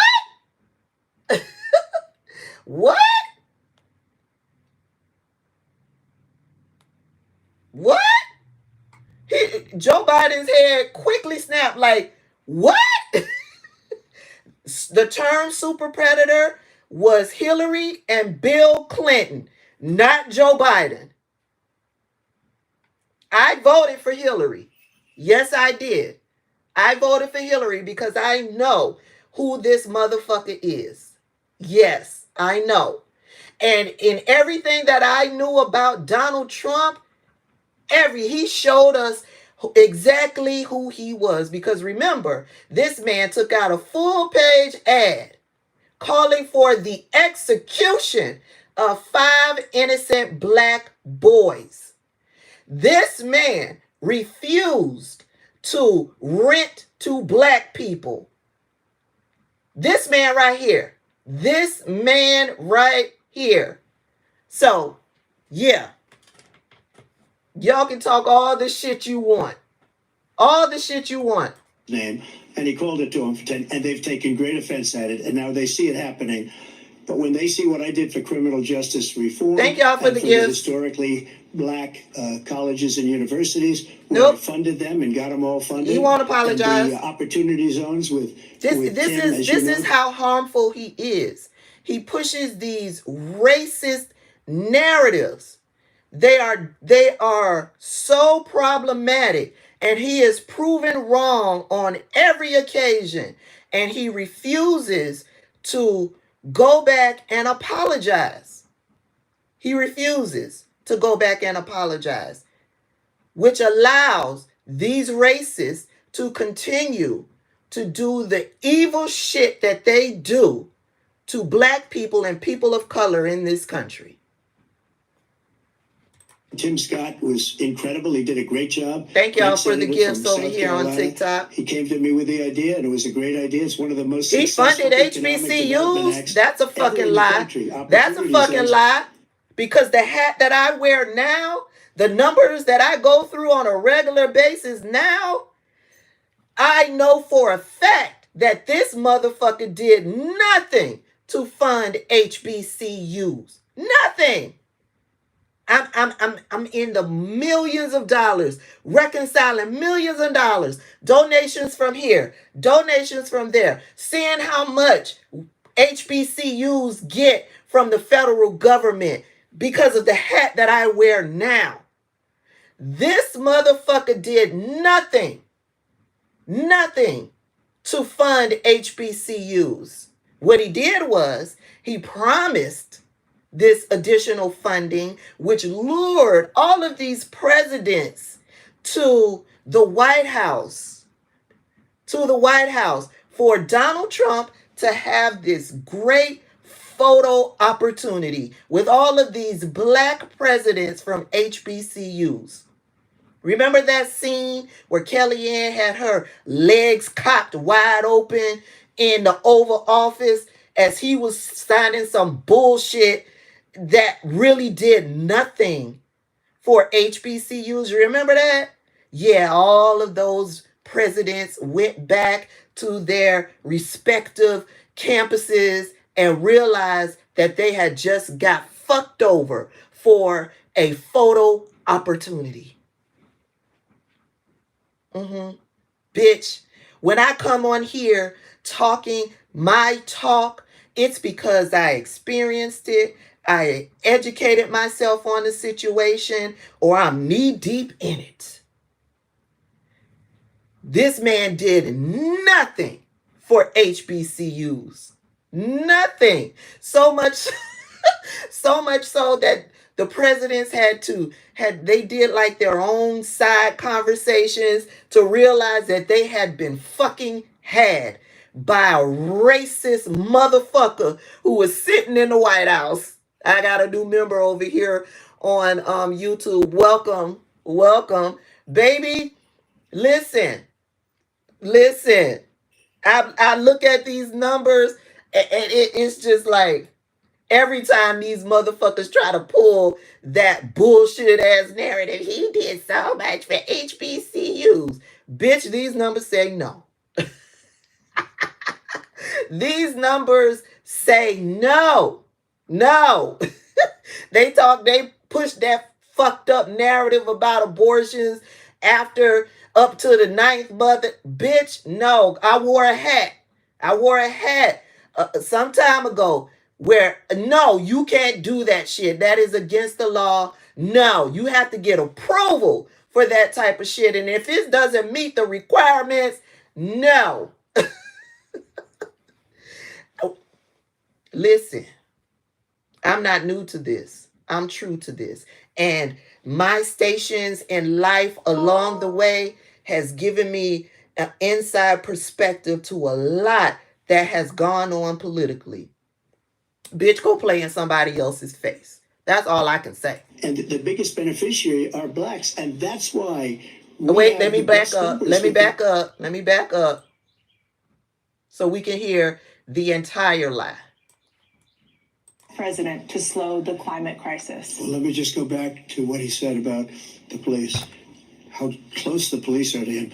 Almost every police group in the nation from every state is supporting Donald J. Trump. Almost every police group. True. And what he's done to the black I explained why. is horrible, including the fact that for 10 years he called them super predators. We can't, in the 1990s, we can't forget that. I explained that. Super predators was his name. And Joe's like, what the fuck? And they've taken great offense at it, and now they see it happening. But when they see what I did for criminal justice reform and for the historically black colleges and universities, where I funded them and he got did them all nothing funded, for both. and the opportunity zones with Tim, as you know, Tim Scott was incredible. He did a great job. Great senator from South Carolina. He came to me with the idea, and it was a great idea. Okay, he brought up Tim Scott. What he is talking about, remember the George Floyd bill, the George Floyd Act, after Derek Chauvin knelt on George Floyd's neck for 8 minutes and 46 seconds, killing him? All of the uproar. They tried to get the George Floyd legislation passed. And because there was so much outrage and anger happening here in the United States, we felt we were finally getting to the point where bipartisan legislation could pass to protect black people from rogue-ass, racist-ass cops. And it was in the form of the George Floyd bill. The two people who were in charge of bringing together this bipartisan legislation was Cory Booker and Tim Scott. Okay? Cory Booker and Tim Scott. The House put together a bill. It passed. It went on to the Senate, which is where Cory Booker and Tim Scott came together, worked together, because, you know, once it gets to the Senate, they make changes, they make additions, they do their thing, and we come to one final bill that the Senate will either pass or not. Tim Scott became a roadblock for the George Floyd Policing Act. Tim Scott was the roadblock. Tim Scott was the roadblock. The George Floyd Policing Act bill never passed. Tim Scott deaded it. Tim Scott deaded it. Period. So whatever he's talking about with Tim Scott and bullshit. It's one of the most successful economic development acts ever in the country. Opportunity zones. And the biggest beneficiary are blacks. And that's why we have the best numbers with them in maybe ever. They're saying ever. I read this morning where ever. The best numbers.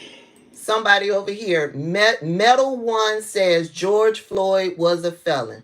Well, bitch, so is Donald Trump. George Floyd was a dope fiend. Bitch, so is Donald Trump. So is Donald Trump. Yeah, Donald Trump's sentencing hearing is scheduled for July 11th. He is a convicted felon. George Floyd was addicted to drugs. He was a criminal. Absolutely. So is Donald Trump. Wasn't there a news report about all of the people who were getting drugs while he was in office? They would go to Mr. Ronnie Jackson to get their drugs. Well, didn't they find a bag of cocaine from the Trump administration? Yeah. You're voting for the fella? Good for you. I'm not. I'm not going to vote for the fella. No. Mm-mm. He's lost much of the black population because he's done a horrible job for black people. He's also done a horrible job for Hispanics. Black people, if you're down in the chat over here on TikTok, are you voting for Joe Biden or Donald Trump? Black people over here on YouTube, let me know. Are you voting for Joe Biden or Donald Trump? Now, I recognize over here that on TikTok that a lot of you are trolls. A lot of you are trolls. I recognize that. But I'm just curious. Oh, okay. So all I see, a Latina responded for Trump. Bitch, I wasn't talking to you. I didn't direct a question to you. You ain't black. You ain't black. The question wasn't directed to you. Okay, all of my people over here, Phantom Wolf, you ain't black. You ain't black, bitch.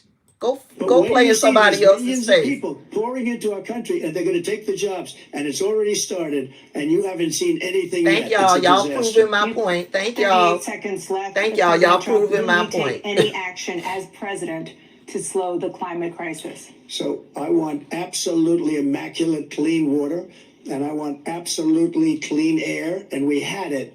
We had H2O. We had the best numbers ever, and we were using Joe Biden is like energy, all forms, everything. And yet, during my 4 years, I had the best environmental numbers ever. And my top environmental people gave me that statistic just before I walked. Oh, he's lying. Okay, remember all of the changes that he made with the EPA? All of the changes that he made with the EPA that led to all of those train derailments. Y'all remember that? That's courtesy of Donald Trump. Yeah. Remember those train derailments? They had that huge train derailment in one of them small towns, and then all of the stuff was leaking into the water. That's as a result of the EPA changes he made while in office. Remember that? Yeah. Walked on the stage, actually. I don't know where the hell he's been. The idea that anything he said is true. I've passed the most extensive climate change legislation in history. We find ourselves, and by the way, black colleges, I came up with $15 billion for HBCUs. Yes, he did. Universities and colleges. Yes, he did. They don't have the kind of contributors that they have. It's not nearly enough, but yes, he did. Any black student is capable in college of doing any white student can do. It was Ohio, thank you. To be able to get those jobs in high tech. We're in a situation where the idea that he is claiming to have done something that had the cleanest water, he hadn't done a damn thing in the environment. He pulled out of the Paris Peace Accord, Climate Accord. I immediately joined it because if we reach 1.5 degrees Celsius, I got another there's no way new back. member over here on YouTube. Welcome, Chris Hawkins. And he didn't do a damn thing about it. He wants to undo all that I've done. The Paris Accord was going to cost us $1 trillion. Yeah, when Joe Biden says he wants to undo all that Joe Biden has done, what he's talking about is it's plainly listed in Project 2025. Hey, shit talker, how you doing? I ain't seen you in a minute. Yeah, when Joe Biden says he wants to undo it all, yeah, he's going to get rid of the EPA altogether. He just said this in an interview the other day. Donald Trump. He's going to get rid of the Environmental Protection Agency. He's going to get rid of it altogether. And who does that benefit? That benefits corporations who don't want to follow laws to keep our air and our natural resources clean. And who is going to be affected by that the most? It's black people who's going to be affected by that the most, because when they build their industrial plants and all of that stuff, what neighborhoods are surrounding those plants? It's black neighborhoods. So all of the toxic fumes, all of the stuff that's leaked into pipes and stuff like that, that affects black people the most. So he has no qualms of getting rid of the regulations that are put in place by the EPA. And it is in Project 2025 that they will get rid of the EPA. $1 billion, and China nothing, and Russia nothing. And We already India been over nothing. that, It was a Lionel. ripoff of the We United talked about the States. black job. And I ended it because I didn't want to waste that money because they treat us horribly. We were the only ones who was costing us money. Nobody else was paying into it. And it was a disaster. But everything that he said just now. And all of these no-name trolls in the comment section that are saying goodbye to the EPA, this is what I'm talking about. They know that getting rid of the EPA will affect black people and black neighborhoods the most. This is why I tell you there are racist motherfuckers who support a racist motherfucker. They want black people to be wiped out by any means necessary. And if they could be wiped out slowly with toxic fumes, with their water being poisoned, that's all the better. They would love a slow death for black people. I've already gone over the black job thing. Say before insulin. I'm the one that got the insulin down for the seniors. I took care of the seniors. What he's doing is destroying all of our medical programs because the migrants coming in, they want everybody. And look, I have the biggest heart on the stage. I guarantee you that. And I want to take care of people. Joe They're Biden's like, destroying our country. They're taking over our schools, our hospitals, and they're going to be taking over Social Security. He is destroying Social Security, Medicare, and Medicaid. Did that answer the question? The idea is that we, in fact, we were the only ones of consequence who were not members of the Paris Accord. How can we do anything? We're not able. The United States can't get us. I didn't think he answered the question. One of the largest polluters in the world. Number one, we're making significant progress. By 2035, we will have cut pollution in half. We have made significant progress, and we're continuing to make progress. We set up a climate corps for thousands of young people to learn how to deal with climate, just like the Peace Corps. And we're moving in directions that are going to significantly change the elements of cause of pollution. But the idea that he claims that he is the biggest heart up here and he's really concerned about pollution and about climate, I've not seen any indication of that. And by the way, with regard to prescription drugs, one company agreed that they would reduce the price to $35, which I was calling for, one, voluntarily. I made sure every company in the world, every pharmaceutical company, cannot have to pay. Thank you. And by the way, So every day, millions of Americans struggle just to make ends meet. For many older Americans, Social Security provides a critical lifeline. President Biden, if nothing is done to Social Security, seniors will see their benefits cut in just over 10 years. Will you name tonight one specific step that you're willing to take to keep Social Security solvent? yes, make the very wealthy begin to pay their fair share. Boom. Right now, everybody making under $170,000 pays 6% of their income, of their paycheck, every single time they get a paycheck from the time the first one they get when they're 18 years old. The idea that they're going to, I've been proposing that everybody, the millionaires pay 1%. 1%.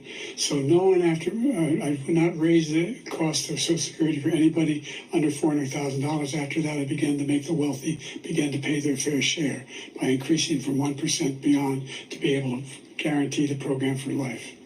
So you still have 82 seconds left. Are there any other measures that you think that would be able to help keep Social Security solvent, or is that one enough? Well, no, that one enough will keep it solvent. But the biggest thing I'll do if we defeat this man, because he wants to get rid of Social Security. He thinks there's plenty to cut in Social Security. He's wanting to cut Social Security and Medicare both times. And if you look at the program put forward by the House Republican caucus that I believe supports, is in fact want to cut it as well. The idea that we don't need to protect our seniors is ridiculous. And by the way, the American public has greater health care coverage today than ever before. And on the ACA, as I said, you're in a circumstance where 400,000 people 40 million people would not have insurance because they have a pre-existing condition. True. What allows them to have that insurance is the fact that they, in fact, are part of the ACA. And by the way, the other thing is, we're in a situation where I talk about education for Black communities. I've raised the amount of money for Pell Grants another $8,000. So anybody making under $70,000 a year is going to be able to get $15,000 toward their tuition. He just doesn't know what he's talking about. Thank you, President Biden. President Trump. So I've dealt with politicians all my life. I've been on this side of the equation for the last 8 years. I've never seen anybody lie like this guy. He lies. I've never seen that he can look you in the face. About so many other things too. And we mentioned the laptop. We mentioned Russia, Ukraine. Everything he does is a lie. It's misinformation and disinformation. The losers and suckers story that he made up, it's a total lie on the military. It's a disgrace. But Social Security, he's destroying it because millions of people are pouring into our country, and they're putting them onto Social Security. They're putting them onto Medicare, Medicaid. They're putting them in our hospitals. They're taking the place of our citizens. What they're doing to the VA, to our veterans, is unbelievable. Our veterans are living in the street, and these people are living in luxury hotels. He doesn't know what he's doing, and it's really coming back. I've never seen such anger in our country before. President Biden. The idea that veterans are not being taken care of, I told you before. And by the way, when I said suckers and losers, he acknowledged after that he fired that general. That general got fired because he's the one that acknowledged that that's what he said. He was the one standing with Trump when he said it, number one. Number two, the idea that we're going to be in a situation where all of these millions and millions, the way he talks about it, illegal aliens are coming into the country and taking away our jobs. There's a reason why we have the fastest growing economy in the world, the reason why we have the most successful economy in the world. We're doing better than any other nation in the world. And by the way, those 15 Nobel laureates he talked about being phony, those 15 Nobel laureates, economists, they all said that if Trump is reelected, we're likely to have a recession and inflation is going to increasingly go up. And by the way, worst president in history, 159 presidential scholars voted him the worst president in the history of the United States of America. President Biden, thank you so much. Let's turn to the cost of child care, which many American families struggle to afford. President Trump, both you and President Biden have tried to address this issue, but the average cost of child care in this country has risen to more than $11,000 a year per child. For many families, the cost of child care for 2 children is more than their rent. In your second term, what would you do to make child care more affordable? Just to go back, the general got fired because he was no good. And if he said that, that's why he made it up. But we have 19 people that said I didn't say it, and they're very highly respected, much more so than him. The other thing is, he doesn't fire people. He never fired people. I've never seen him fire anybody. I did fire a lot. I fired Comey because he was no good. I fired a lot of the top people at the FBI, drained the swamp. They were no good. Not easy to fire people. You'd pay a price for it, but they were no good. I inherited these people. I didn't put him there. I didn't put Comey there. He was no good. I fired him. This guy hasn't fired anybody. He never fires. He should have fired every military man that was involved with that the Afghanistan horror show, the most embarrassing moment in the history of our country. He didn't fire. Did you fire anybody? Did you fire anybody that's on the border, that's allowed us to have the worst border in the history of the world? Did anybody get fired for allowing 18 million people, many from prisons, many from mental institutions? Did you fire anybody that allowed our country to be destroyed? Joe, our country is being destroyed as you and I sit up here and waste a lot of time on this debate. This shouldn't be a debate. He is the worst president. He just said about me because I said it. But look, he's the worst president in the history of our country. It has nothing to do with child care. Now all of a sudden he's trying to get a little tough on the border. He came out with a nothing deal, and it reduced it a little bit. The question was about child care. The question was about child care. I just want y'all to understand. The question was about child care. And we've devolved into, did you fire anybody? Somebody commented down in the comment section, yeah, he did. He fired you, Trump. It was actually us who fired Trump. a little bit, like this much. It's insignificant. He wants open borders. He wants our country to either be destroyed or he wants to pick up those people as voters.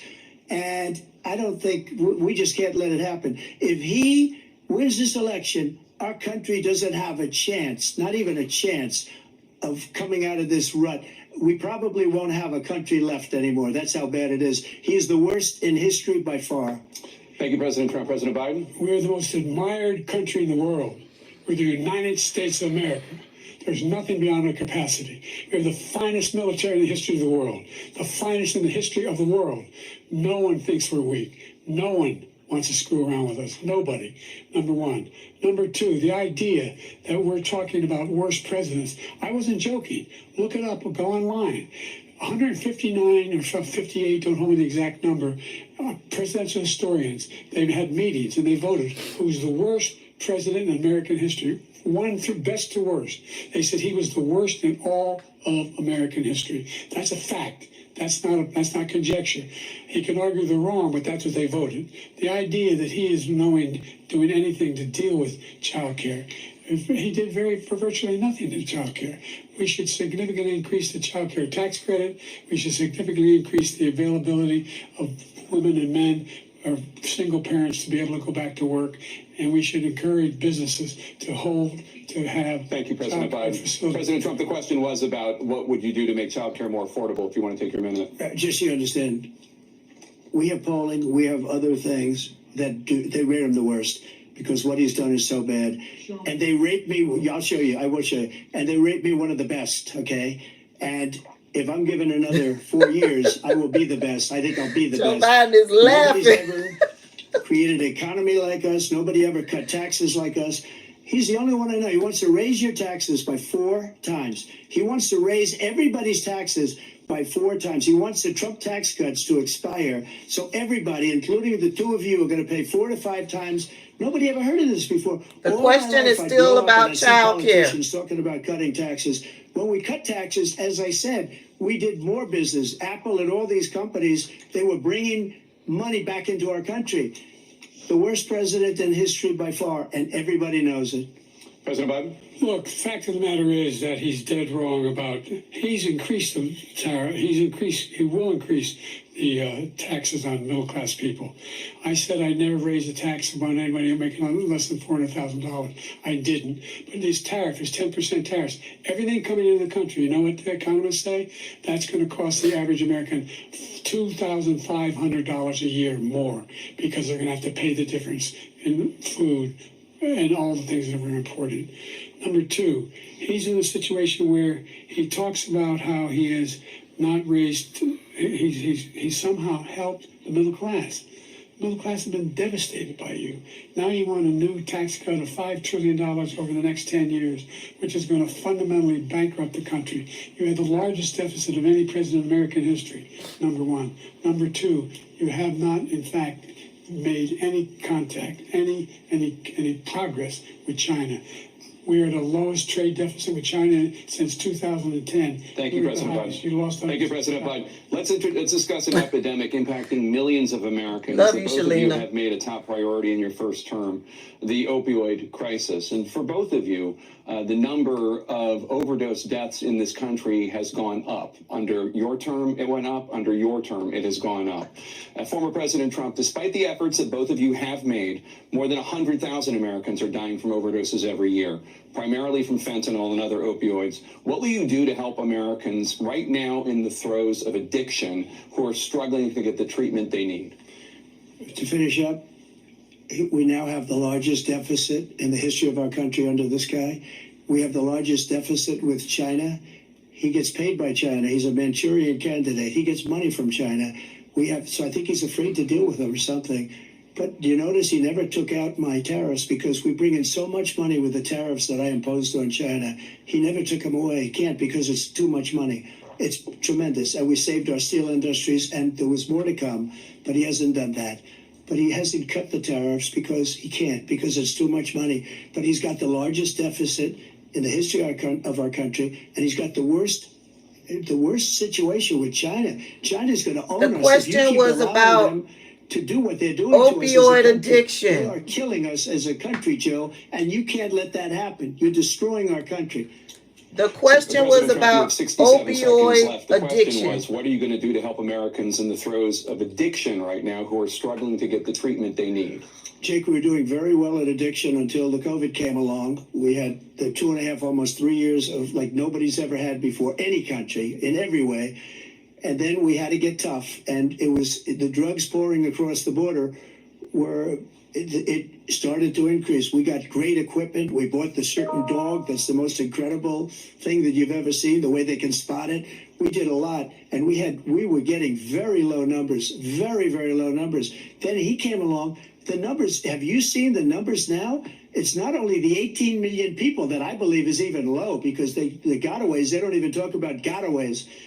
But the numbers of the amount of drugs and human trafficking in women coming across our border, the worst thing I've ever seen, at numbers that nobody's ever seen under him because the border's so bad. But the number of drugs coming across our border now is the largest we've ever had by far. President Trump, thank you. President Biden? Fentanyl and the byproducts of fentanyl went down for a while. And I wanted to make sure we use the machinery that can detect fentanyl, these big machines that roll over everything that comes across the border. And it costs a lot of money. That was part of this deal we put together, this bipartisan deal. More fentanyl machines, more be able to detect drugs, more numbers of agents, more numbers of all the people at the border. And when we had that deal done, he called his Republican colleagues and said, don't do it. It's going to hurt me politically. He never argued it's not a good bill. It's a really good bill. We need those machines. We need those machines. And we're coming down very hard in every country in Asia in terms of precursors for fentanyl. And Mexico is working with us to make sure they don't have the technology to be able to put it together. That's what we have to do. We need those machines. Thank you, President Biden. Now, President Trump, and again, the question is about Americans in the throes of addiction right now, struggling to get the treatment they need. Well, this does pertain to it. He ended Remain in Mexico. He ended catch and release. I made it catch and release in Mexico, not catch and release here. We had so many things that we had done, hard negotiations with Mexico, and I got it all for nothing. It's just like when you have a hostage. We always pay $6 billion for a hostage. Every time we say there's a hostage. Now we have a hostage, a Wall Street Journal reporter. I think a good guy. And he's over there because Putin is laughing at this guy, probably asking for billions of dollars for the reporter. I will have him out very quickly as soon as I take office. Before I take office, I said by literally as soon as I win the election, I will have that reporter out. He should have had him out a long time ago. Barbie. But Putin's probably asking for billions and billions of dollars because this guy pays it every time. We had 2 cases where we paid $6 billion for 5 people. I got 58 people out, and I paid essentially nothing. Thank you, President Trump. Dana? Let's turn to concerns that voters have about each of you. President Biden, you would be 86 at the end of your second term. How do you address concerns about your capability to handle the toughest job in the world well into your 80s? Well, first of all, I spent half my career being criticized being the youngest person in politics. I was the second youngest person ever elected to the United States Senate, and now I'm the oldest. This guy's 3 years younger and a lot less competent. I think that just look at the record, look what I've done. I've turned around the horrible situation he left me. As I said, 15 million new jobs, 800,000 manufacturing jobs, more investment in America, over billions of dollars in private investment in enterprises that we are growing. By the way, we brought an awful lot of people. The whole idea of computer chips, we used to have 40% of the market. We invented those chips, and we lost it because he was sending people to find the cheapest jobs overseas and to bring home a product. So I went to South Korea. I convinced Samsung to invest billions of dollars here in the United States. And guess what? Those fabs, they call them, to build these chips, those fabs pay over $100,000. You don't need a college degree for them. And there's billions, about $40 billion already being invested and being built right now in the United States, creating significant jobs for Americans from all over the world. President Biden, you have 40 seconds left. Would you like to add anything? Yeah, I would. The idea that somehow we are this failing country. I never heard a president talk like this before. We're the envy of the world. Name me a single major country president who wouldn't trade places with the United States of America for all our problems and all our opportunities. We're the most progressive country in the world in getting things done. We're the strongest country in the world. We're a country in the world who keeps our word, and everybody trusts us. All of our allies and our those who he cuddles up to, from Kim Jong-un, we sent love letters to, and Putin, etc. They don't want to screw around with us. Thank you. Former President Trump, to follow up, you would be 82 at the end of your second term. What do you say to voters who have concerns about your capabilities to serve? Well, I took 2 tests, cognitive tests. I aced them, both of them, as you know. We made it public. He took none. I'd like to see him take one. Joe just Biden is laughing. Easy one. Like, go through the first 5 questions. The cognitive test he's talking about is the man, person, something. Remember, he was he was bragging about man, person, dog, whatever. Remember that? That's what he's talking about. Took 2 cognitive tests. I took physical exams every year. And, you know, we knock on wood wherever we may have wood, that I'm in very good health. I just won 2 club championships, not even senior, 2 regular club championships. To do that, you have to be quite smart, and you have to be able to hit the ball a long way. And I do it. He doesn't. Look at how he's looking. 50 yards. He challenged me to a golf match. Play He can't hit a from ball 50 Capitals yards. MacBook Pro. I think I'm in very good shape. I feel that I'm as in good a shape as I was 25, 30 years ago. Actually, I'm probably a little bit lighter, but I'm in as good a shape as I was years ago. I feel very good. I feel the same. But I was willing to take a cognitive test. And you know what? If I didn't do well, I aced them. Dr. Ronnie Jackson, who's a great guy when he was White House doctor. And then Dr. Ronnie Jackson, who's also a cokehead, who told us at the start of Trump's administration that he was 200 and something pounds, 215 pounds or something like that, and that he could live for however, somebody called him Candyman Jackson. He could live for another 100, some craziness. That Ronnie Jackson, the Ronnie Jackson that all of the cokeheads in the White House went to get their hit from, that Ronnie Jackson is who he's talking about. I took another one, a similar one. And one of them said they'd never seen anybody ace him. Right, Larry Duncan. President Larry Duncan over here on YouTube is reminding me that Donald Trump a few days ago couldn't even remember Ronnie Jackson's name. He called him Ronnie Johnson. You can see he is 6'5" and only 223 pounds. Or 225 pounds.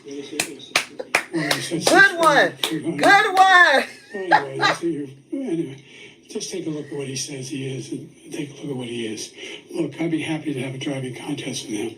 Listen, okay, we're getting into the conversation where we're talking about this tit for tat regarding golf. I could care less about them playing golf, right? But yeah, I think it was just Joe Biden having fun with this man who brought up golf.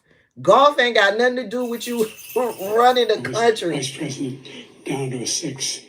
And by the way, I told you before, I'm happy to play golf if you carry your own bag. Think you can do it? That's the biggest lie, that he's a 6 handicap of all. I was an 8 handicap. Yeah. 8. But I have, you know how many? I've seen you swing. I know you swing. Okay, Let's not act like children. President Trump, we're going to turn Let's not act like children. to a specific concern. No, this mofo didn't. Let's not act like children.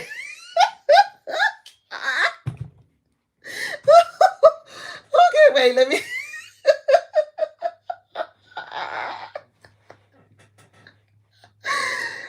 Woo! The petulant child is telling the adult in the room, let's not act like children. Okay. Voters have about you. Will you pledge tonight that once all legal challenges have been exhausted, that you will accept the results of this election, regardless of who wins, and you will say right now that political violence in any form is unacceptable?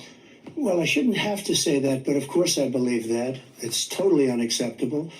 And if you would see my statements that I made on Twitter at the time, and also my statement that I made in the Rose Garden, you would say it's one of the strongest statements you've ever seen. In addition to the speech I made in front of, I believe, the largest crowd I've ever spoken to. And I will tell you, nobody ever talks about that. They talk about a relatively small number of people that went to the Capitol and in many cases were ushered in by the police. And as Nancy Pelosi said, it was her responsibility, not mine. She said that loud and clear.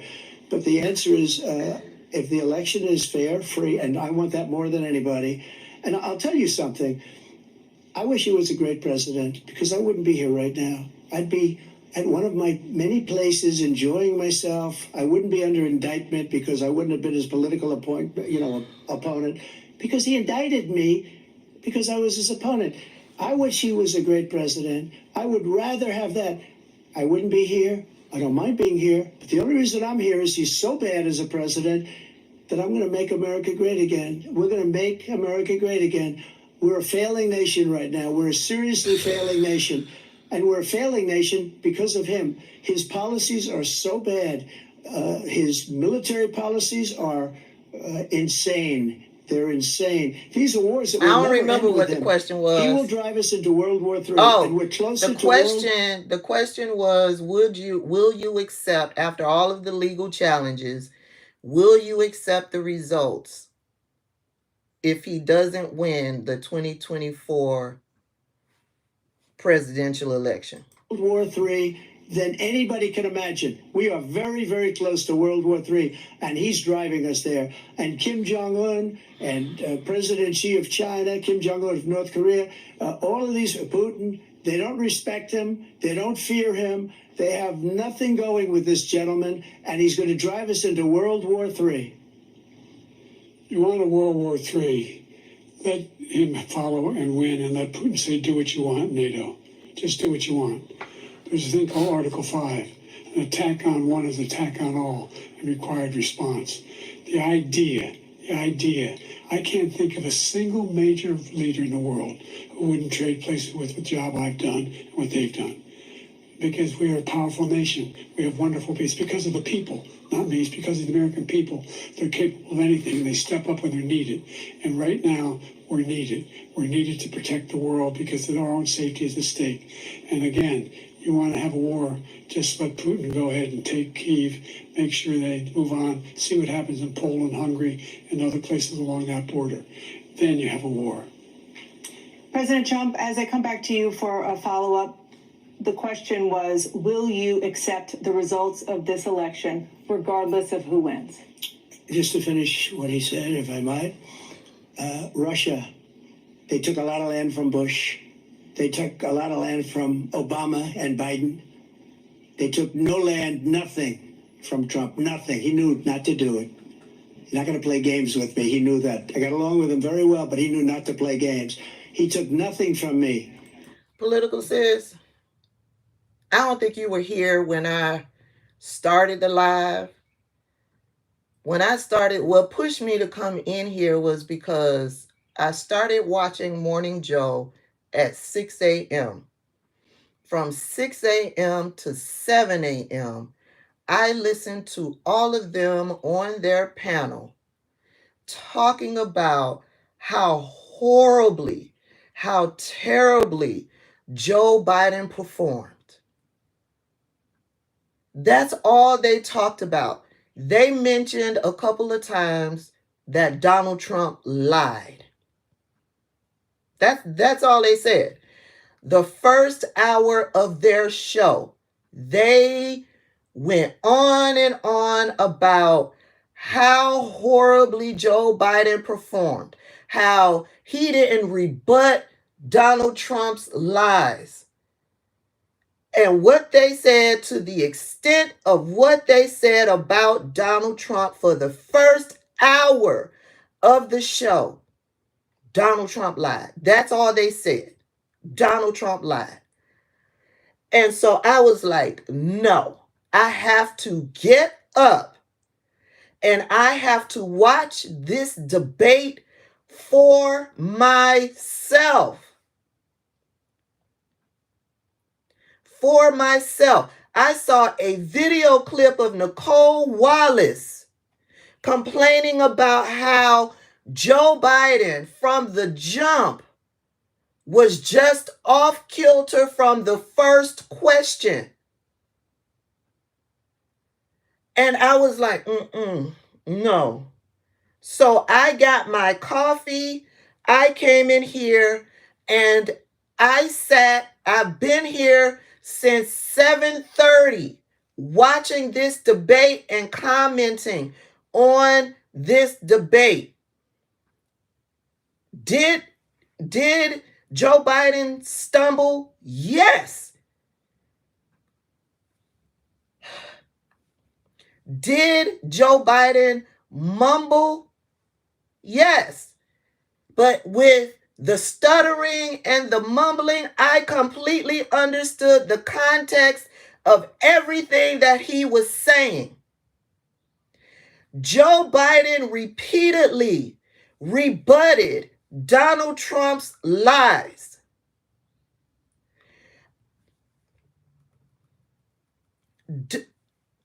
The way that the media is spinning this performance of Joe Biden is fucked up.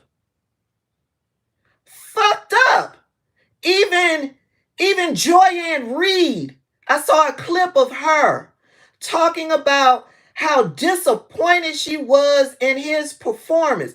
What the fuck y'all thought Joe Biden was going to do? He's old. We know he's old.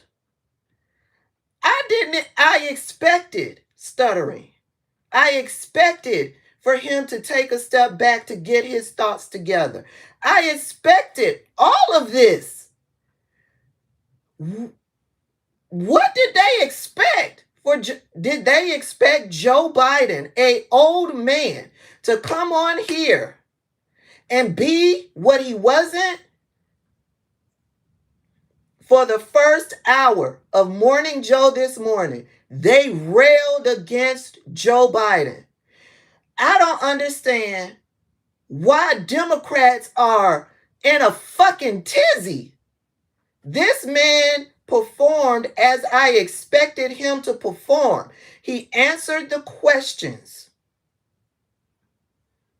He answered the questions that were posed to him.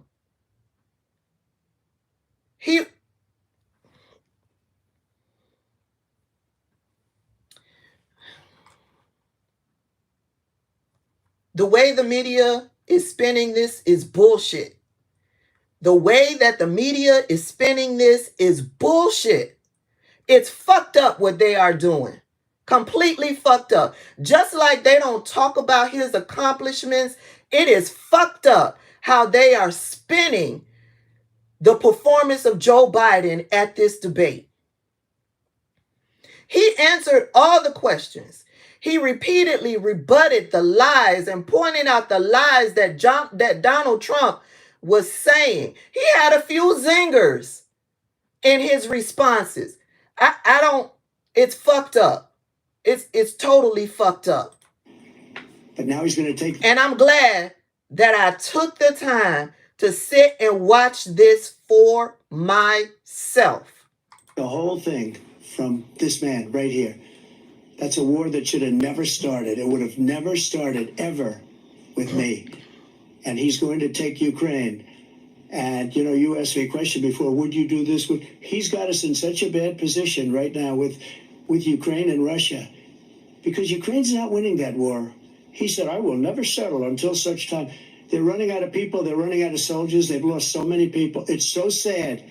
They've lost so many people, and they've lost those gorgeous cities with the golden domes that are 1,000 years old, all because of him and stupid decisions. Russia would have never attacked if I were President Trump, president. the question was, No, will you because accept the results of the election, regardless of who wins? Yes or no, please. Is this the third time they are trying to get an answer to their question? If it's a fair and legal and good election, absolutely. I would have much rather accepted these, but the fraud and everything else was ridiculous. And if you want, we'll have a news conference on it in a week. Or we'll have another one of these in a week. But I will absolutely, there's nothing I'd rather do. It would be much easier for me to do that than I'm running again. I wasn't really going to run until I saw the horrible job he did. He's destroying our country. I would be very happy to be someplace else, in a nice location someplace. And again, no indictments, no political opponent stuff, because it's the only way he thinks he can win. But unfortunately, it's driven up my numbers and driven them up to a very high level because the people understand it. Well, let's see what your numbers are when this election is over. Let's see. You're a whiner. When you lost the first time, you continued, you appealed and appealed to courts all across the country. Not one single court in America said any of your claims had any merit, state or local, none. But you continue to provoke this lie about somehow there's all this misrepresentation, all this stealing. There is no evidence of that at all. And I tell you what, I doubt whether you'll accept it because you're such a whiner. The idea, if you lose again, you accepted anything, you can't stand the loss. Something snapped in you when you lost the last time. The candidates to deliver their closing statements as predetermined by a coin toss. We're going to begin with you, President Biden. You have 2 minutes. All right, we're in the closing statements stage. We've made significant progress from the debacle that was left by President Trump in his last term. We found ourselves in a situation where, number one, we have to make sure that we have a fair tax system. I ask anyone out there in the audience or anyone out watching this debate, do you think the tax system is fair? The fact is that I said nobody even making under $400,000 had a single penny increase in their taxes, and will not. And if I'm reelected, that'll be the case again. But this guy has increased your taxes because of the deficit. Number one, he's increased inflation because of the debacle he left after the way he handled the pandemic. And he finds himself in a position where he now wants to tax you more by putting a 10% tariff on everything that comes into the United States of America.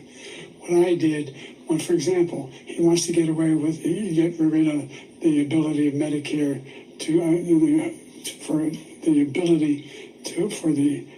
us to be able to negotiate drug prices with the big pharma companies. Well, guess what? We got it down to $35 for insulin instead of $400. No more than $2,000 for every senior, no matter how much prescription they need. You know what that did?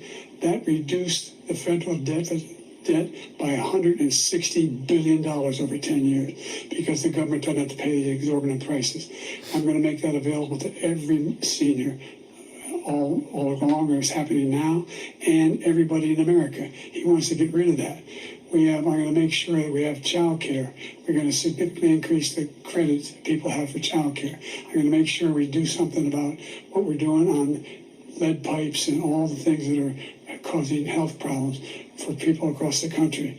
We're going to continue to fight to bring down inflation and give people a break. Thank you, President Biden. President Trump, you now have 2 minutes for your closing statement. Like so many politicians, this man is just a complainer. He said, we want to do this, we want to do that, we want to get rid of this tax, that tax. But he doesn't do anything. All he does is make our country unsafe by allowing millions and millions of people to pour in. Our military doesn't respect him. We look like fools in Afghanistan. We didn't stop Israel. It was such a horrible thing that would have never happened. It should have never happened. Iran was broke. Anybody that did business with Iran, including China, they couldn't do business with the United States. They all passed. Iran was broke. They had no money for Hamas or Hezbollah, for terror, no money whatsoever. Again, Ukraine should have never happened. He talks about all this stuff, but he didn't do it. For 3.5 years, we're living in hell. We have the Palestinians and we have everybody else rioting all over the place. You talk about Charlottesville. This is 100 times Charlottesville, 1,000 times. The whole country is exploding because of you, because they don't respect you, and they have to respect their president, and they don't respect you throughout the world. What we did was incredible. We rebuilt the military. We got the largest tax cut in history, the largest regulation cut in history. The reason he's got jobs is because I cut the regulations that gave jobs, but he's putting a lot of those regulations back on. All of the things that we've done, nobody's never seen anything like, even from a medical standpoint, right to try, where we can try space-age materials instead of going to Asia or going to Europe and trying to get, when you're terminally ill, now you can go and you can get something. You sign a document. They've been trying to get it for 42 years. But you know what we did for the military was incredible. Choice for our soldiers, where our soldiers, instead of waiting for 3 months to see a doctor, can go out and get themselves fixed up and readied up and take care of themselves, and they're living. And that's why I had the highest approval rating in the history of the VA. So all of these things, we're in a failing nation. Lydia, I blocked them. It's not going to be failing anymore. We're going to make it great again. You won't get a response. Thank you, former President Trump, President Biden. Stay with us because we have full analysis of this debate. Anderson Cooper and Aaron Burnett starts now on CNN. And that's the end of the debate. That's the end of the debate. Thank you all for the super chats over here on YouTube. I appreciate that. I appreciate y'all for watching me break down and spew my thoughts on what was being talked about in the debate. Thank you for hanging out with me as I watched the debate. You made it more bearable. There's no way I would have been able to do this just sitting here watching it. Y'all made it more bearable. But yeah, it is fucked up what what news media is doing. Oh, as we head out, I've got another member, Amelia Adams. Thank you, over on YouTube. Thank you for subscribing. I'm exhausted, y'all. I'm exhausted. Did Joe Biden freeze? I think he froze because of his speech impediment. Y'all know he stutters, so he has to. I could see him catching himself and trying to get his thoughts together to come out of his mouth. I could see he did that plenty of times, right? And I could see the stare, the look that he had on screen. But I told y'all I broke that down in how it looked to me. It looked to me that he has this stare, one, because he can't believe the BS that is coming out of Donald Trump's mouth. He's listening intently at the BS that's coming out of Donald Trump's mouth. And he's trying to determine how he's going to respond to the BS that was coming out of Donald Trump's mouth. Now, some people were talking about how Biden lost it towards the end. Bitch, where? I didn't see any of that. In my opinion, I didn't see where Joe Biden lost it at the end. Sandra Bolton, thank you for becoming a member over on YouTube. Thank y'all for the super chats that are coming in. Thank you. I didn't see where Joe Biden lost it towards the end. The mumbling, yeah, I saw that. I saw that. But like I said, I completely understood what he was saying. Them talking about he couldn't string a sentence together, that's straight up bullshit. That's straight up bullshit.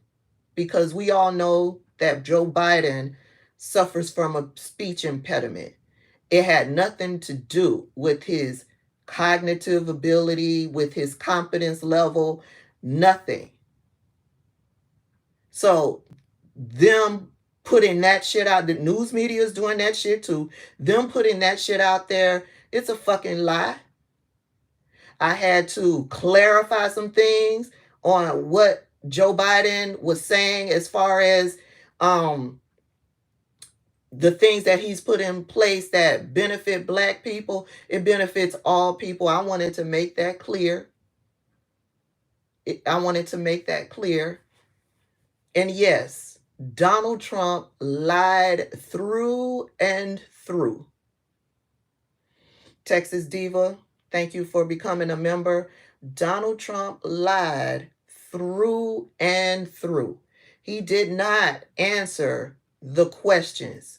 Joe Biden answered the questions. Joe Biden answered the questions and rebutted lies from Donald Trump. So, yeah, it is unfair, in my opinion, in watching this go down with my, I'm so glad I watched it, because I really wasn't. I was just going to watch the highlights and speak just on the highlights. I was not going to watch this debate because, as I said from the beginning, I didn't fucking care if they wheeled him in, Joe Biden, on a gurney. I'm voting for Joe Biden. So I really wasn't going to sit and watch this debate. But with everything that news media is putting out about Joe Biden's performance, it is bullshit. Straight up bullshit. And that's all I got, y'all. I got to take Whiskey out. It's finally stopped raining. I know he's ready to go. I got to take Whiskey out. And I got to start my workday. I appreciate all of the gifts that y'all sent me over on TikTok. I appreciate all of the super chats that you guys sent me over on YouTube. Welcome to all of the members over on YouTube that have subscribed. If I missed you, I didn't see you, I'm sorry, but welcome to everybody. Again, thank you for the super chats. Yeah, I'll do a wrap up video, but and all the wrap up video is going to say it's fucked up how news media is portraying Joe Biden's performance. It's fucked up. And that's all it, because I want it known. I want my voice heard about how fucked up it is that news media is portraying Joe Biden's performance. It's fucked up. And that's all. That's it. That's all. I love y'all. If there's something else happening other than debate talk, and I feel a need to talk about it, I will. But y'all know I got my period. I'm perimenopausal. I got cramps going on, and I'm just not with the MAGA foolishness. I am not. So I might zip it for the rest of the day. If you're coming in, if you missed, this live has been going for 3 hours now. I've been going since 7:30-ish. And it's going on 11 o'clock. If you missed any of this, you can rewatch the full live over on YouTube. And you can hear all of my cut-ins, everything that I had to say, how I broke down Donald Trump's lies, because I did break down lies, right? So if you want to watch my whole spiel watching this debate, get your headphones. If you're cleaning, put your headphones in and just listen at me go. It'll be up over on YouTube. Okay? Okay, I love y'all. Y'all enjoy the rest of y'all's Friday, and I'll see y'all in videos in the future. Okay? Okay. Love y'all. Be safe.